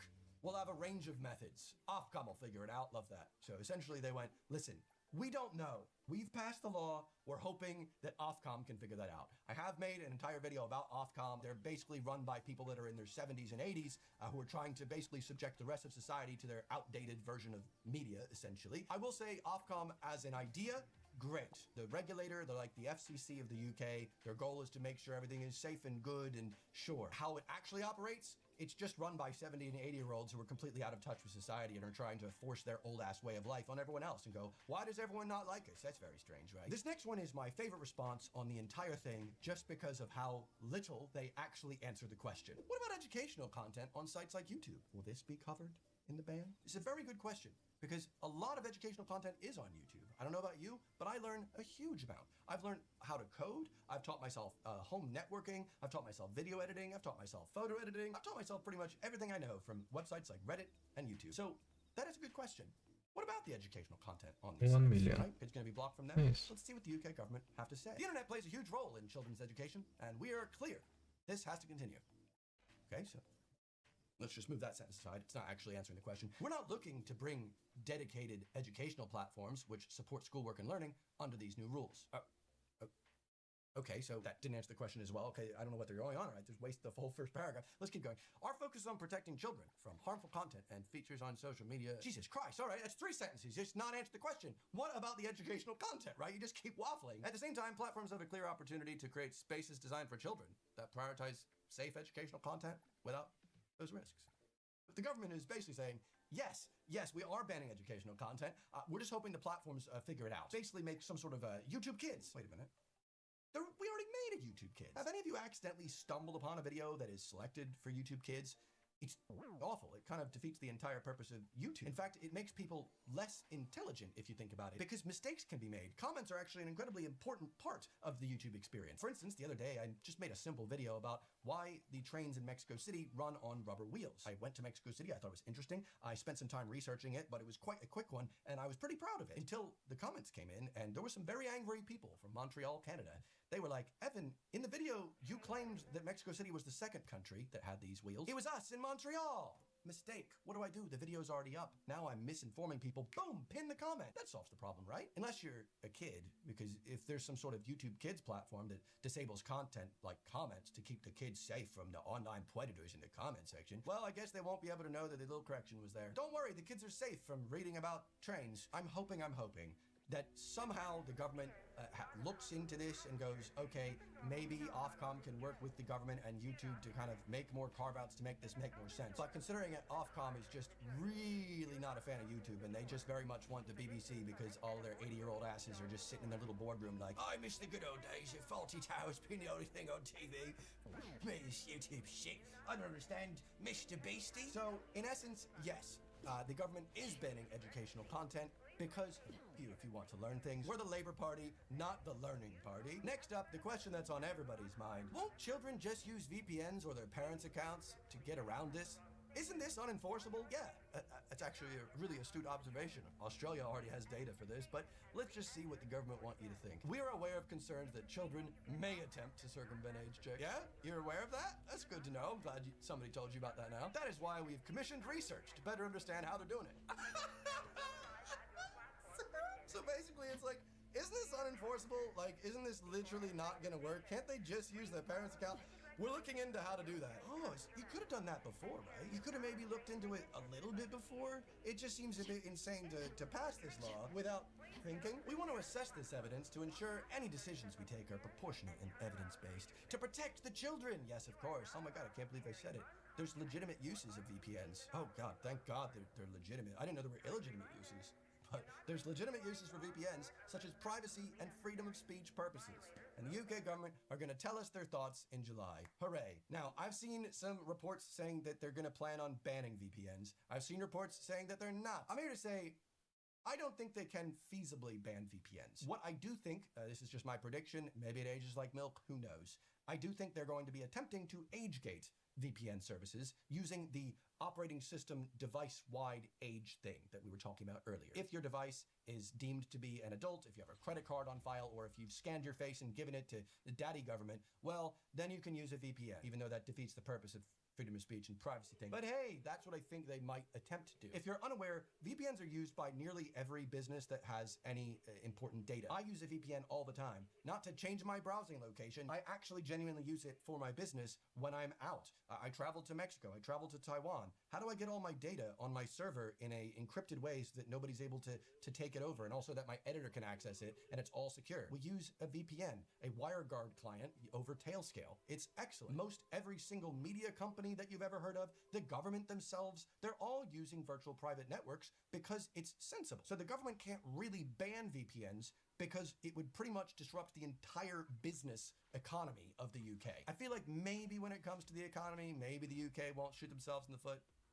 But we did Brexit a few years back, right? So, I mean, who knows? Maybe we'll do it again. We do have 2 feet. And then at the end here, what will children do with the time they currently spend on social media? This is what you call a performative question. Like, oh no, what are my kids gonna do? And they're like, don't worry, they can play outside. And granted, the government have said here, well, we're gonna be investing lots of money to give them stuff to do. You know when you could have done that? Before the ban?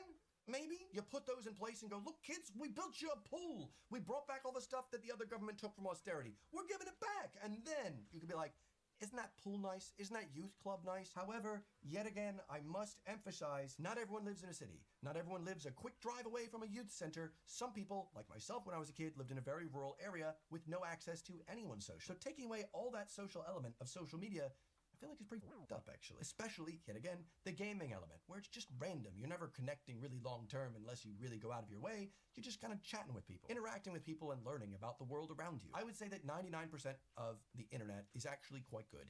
The 1% that's bad is really bad, and there are some bad people out there. But you can't just ban the entire internet because the 1% of bad people. There was a big movement in the 2000s to make jungle gyms super duper safe.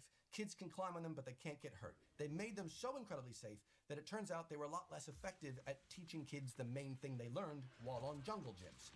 Risk analysis. When you can get hurt, when you are climbing as a kid up a thing where you fall, you actually hurt, you begin to actually learn like, oh, I can't do that. Oh, I'm learning, I'm making mistakes. Oh, I don't want to do that again.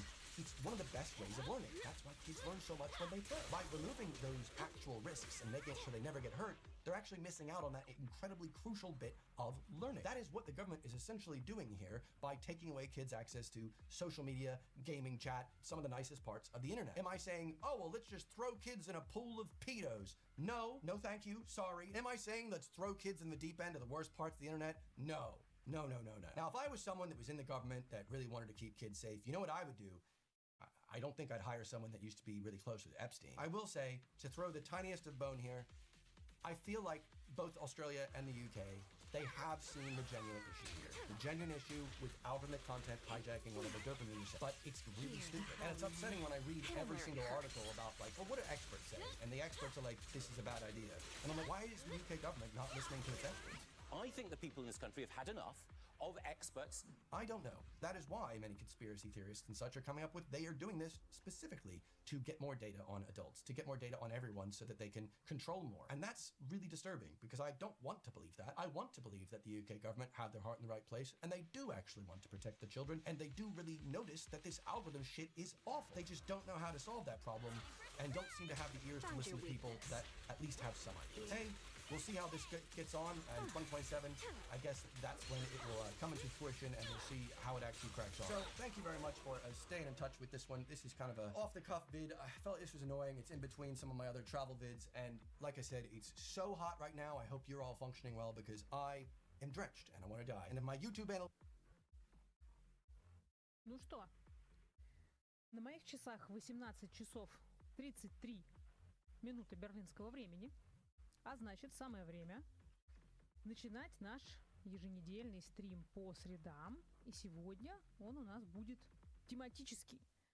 А именно он будет посвящен футболу. Все-таки у нас чемпионат, и невозможно это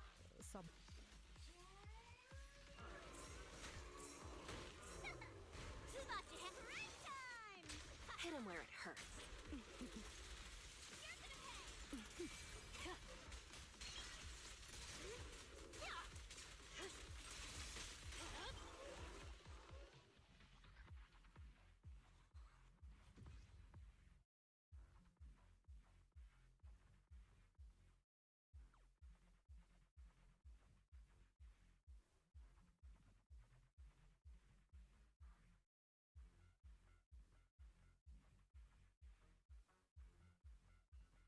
события не заметить. Поэтому, хотя постоянные подписчики, слушатели знают, что я не очень интересуюсь профессиональным спортом, мягко скажем, но пропустить чемпионат невозможно. Я даже смотрела некоторое количество матчей и думаю посмотреть ближе к финалу. Спрашивают, вдохновил ли меня Холланд. Ну, конечно.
Невозможно в интернет зайти, чтобы не показали рилсы про Холланда и его удивительную игру.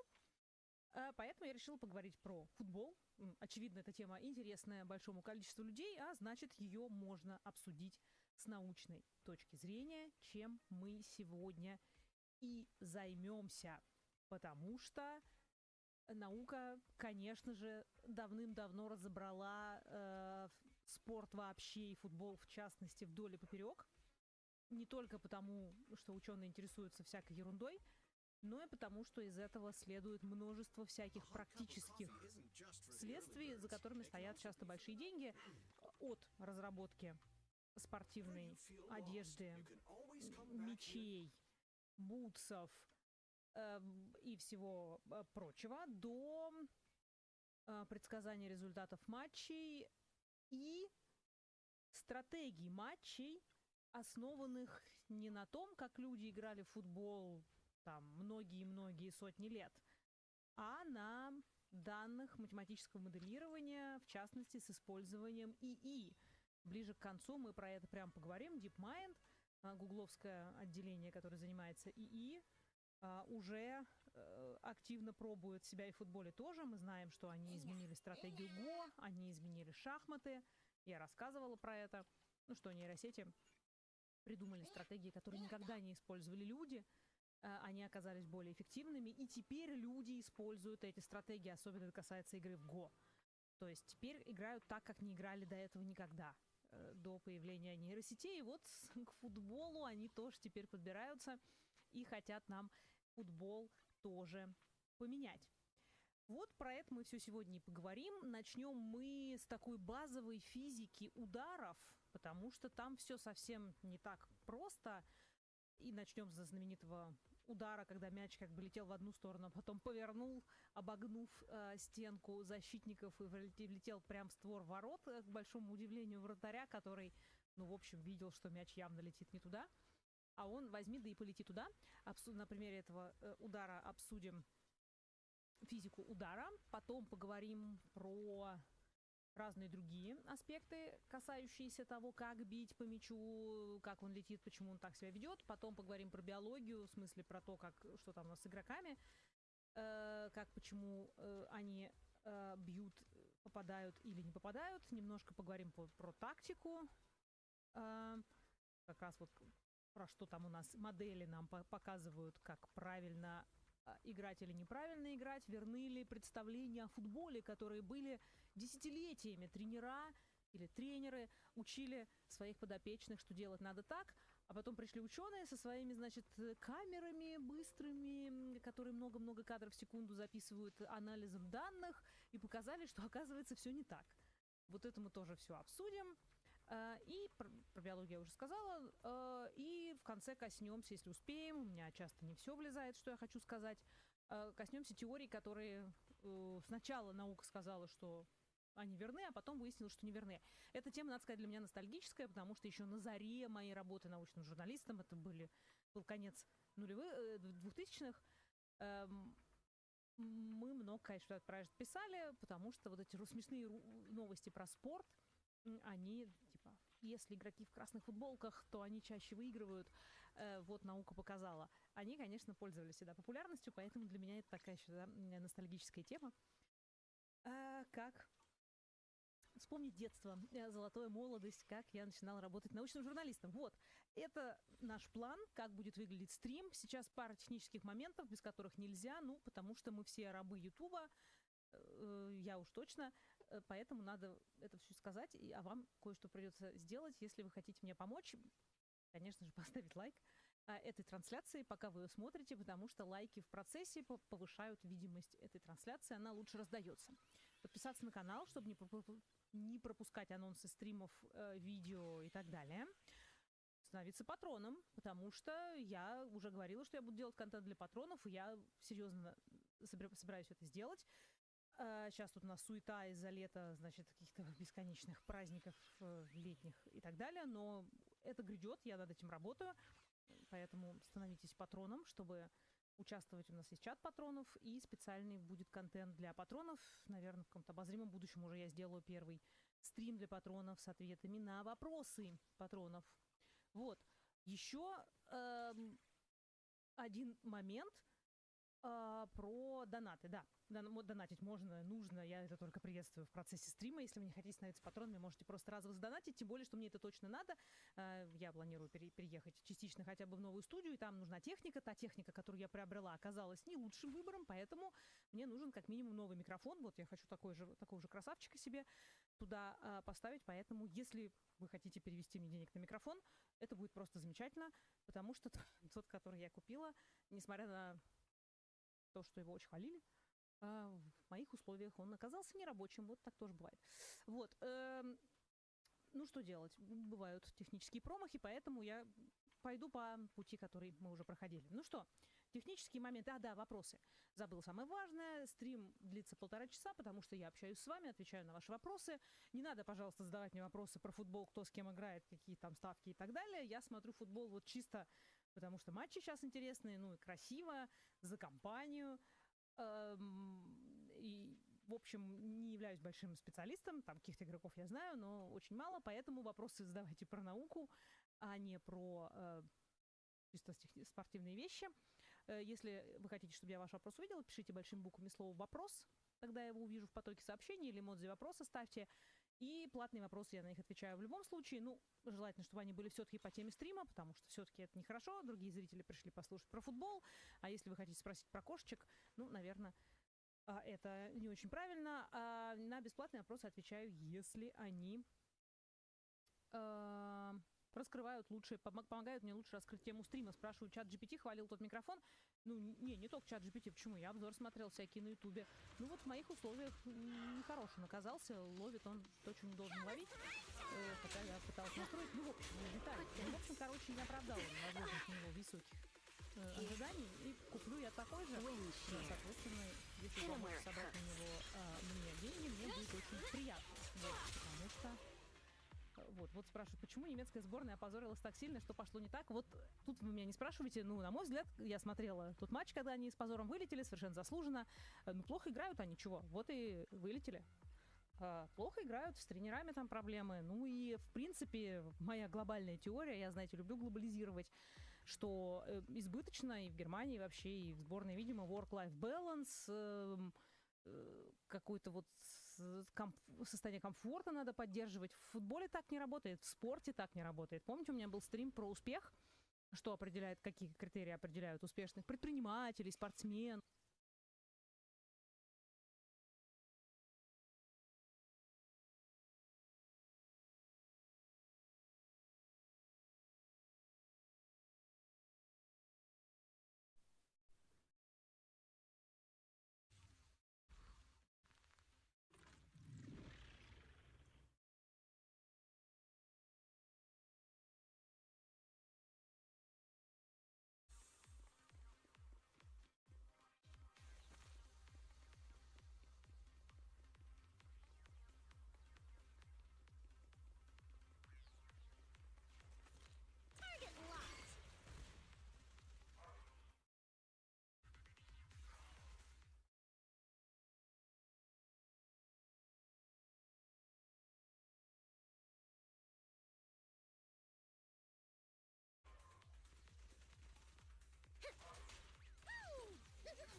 музыкантов и так далее. Ну и там много-много тяжелой работы и довольно высокий вклад изначальной несправедливости кое-какой может быть, что да, более талантливые люди, если их подбирают, они могут продвинуться дальше, то есть там важные учебные заведения. Ну, в общем, мне кажется, что может быть тут есть тоже вклад того, что вот эта уравниловка, которая, может быть, не знаю, как тут проходит отбор в сборные, то, что я вижу в непрофессиональных спортивных занятиях, ну, конечно, она, да, уравниловка, что ни в коем случае нельзя там кого-то выделять, приводит к тому, что сборная вот так играет, как она играет, и абсолютно заслуженно она вылетела.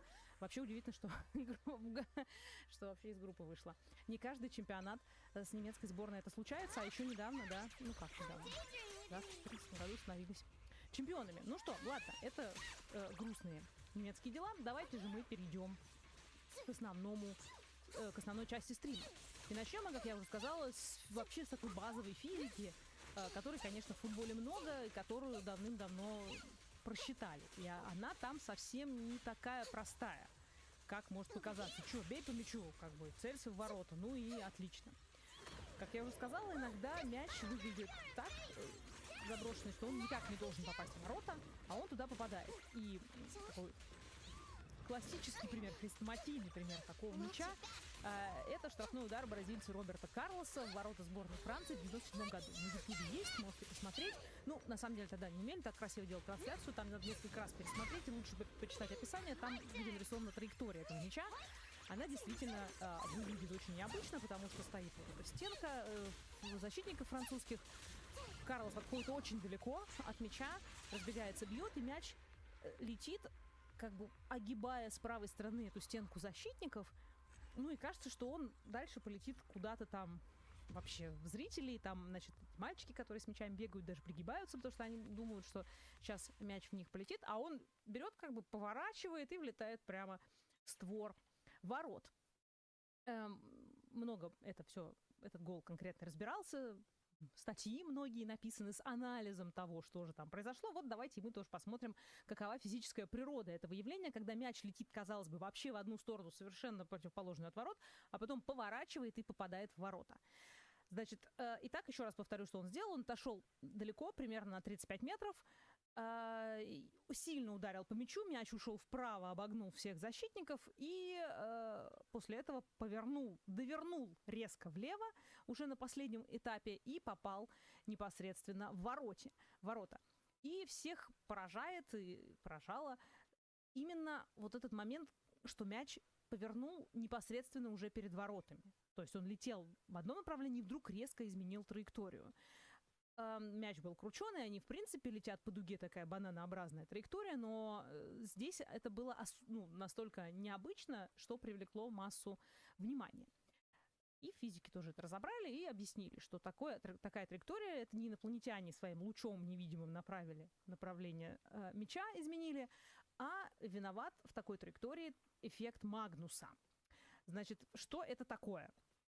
Значит, как выглядит физика процесса? Если футболист бьет по мячу не точно в центр, а чуть-чуть сбоку, ну, это часто происходит, они специально это делают, потому что, чтобы он закручивался. Потому что таким способом, как бы, вы придаете два импульса, два направления мячу. Поступательное, мяч летит вперед, и вращательное. Мяч крутится вокруг своей оси, потому что вы бьете не по центру массы, а немножко вот сбоку. И для закрученного удара именно важно, что обе эти составляющие и соотношение между ними является ключевым моментом, потому что небольшая разница в том, какой вот этот момент поступательный или вращательный будет превышен и в какой момент траектории полета определяет вот эту невозможную в кавычках физику. Значит, почему? Потому что у нас мяч летит в вакууме, это было бы просто, а летит он в воздухе. Соответственно, когда он летит, то он встречает поток воздуха, есть сопротивление воздуха. И воздух у самой поверхности мяча не обтекает его идеально. Он вязкий, да, самолеты у нас летают, да, тоже поэтому воздух на самом деле вязкий, особенно когда что-то летит сквозь него на большой скорости, и он частично увлекается движущейся поверхностью. Не в смысле, что она ему нравится, и он ей увлекся, а в смысле, что как бы затягивается движение этой движущейся поверхности, в данном случае мяча, как бы часть молекул, которые составляют воздух, с собой увлекает. этот вот слой воздуха, его поведение...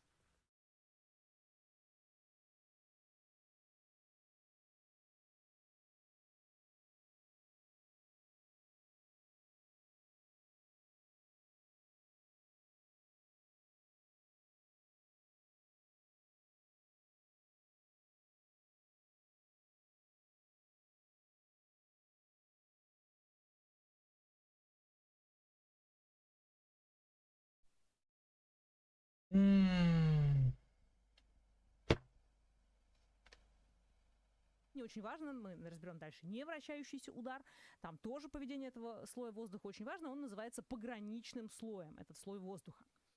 И когда мяч еще вращается, когда удар закрученный, то поверхность как бы с одной стороны помогает набегающему потоку, потому что как бы его подбирает, а с другой стороны мешает ему. То есть получается так, что мяч обтекает, воздух обтекает мяч по-разному. На той стороне, где поверхность мяча и воздух движутся согласованно, мяч, как я уже сказала, подтаскивает за собой воздух, и, соответственно, ток получается воздуха быстрее. На противоположной стороне вращение, наоборот, тормозит этот поток, и воздух там движется медленнее. И там, где воздух движется быстрее, его давление оказывается ниже, он пролетает, где медленнее давление. Выше возникает переход давления поперек мяча, и этот перепад толкает мяч в сторону низкого давления. То есть у нас появляется как бы сила, которая заставляет мяч смещаться в одном направлении. Эта сила и есть сила Магнуса, которая возникает, когда вот вращающийся мяч летит сквозь воздух. Она движется, она направлена, вектор этой силы направлен не только поперек движения мяча, но и поперек его вращения. В самолетах подобные эффекты приводят к тому, что самолет у нас взлетает, а в футболе наличие этой силы приводит к тому, что мяч начинает менять свою траекторию. Важно, в какую сторону он крутится, но она может работать в бок. Соответственно, если... Okay, well, it's all good and that. I uninstalled Google. I'm not gonna play today. Last day of all of that, and fuck it. Fuck it. Yeah.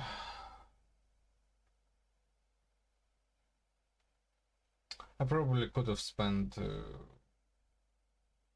some of the resources that I had on something pretty cute, but I didn't. Oh well. That's going to be it for the stream. Good luck, fun, thanks for watching, we'll see you next time.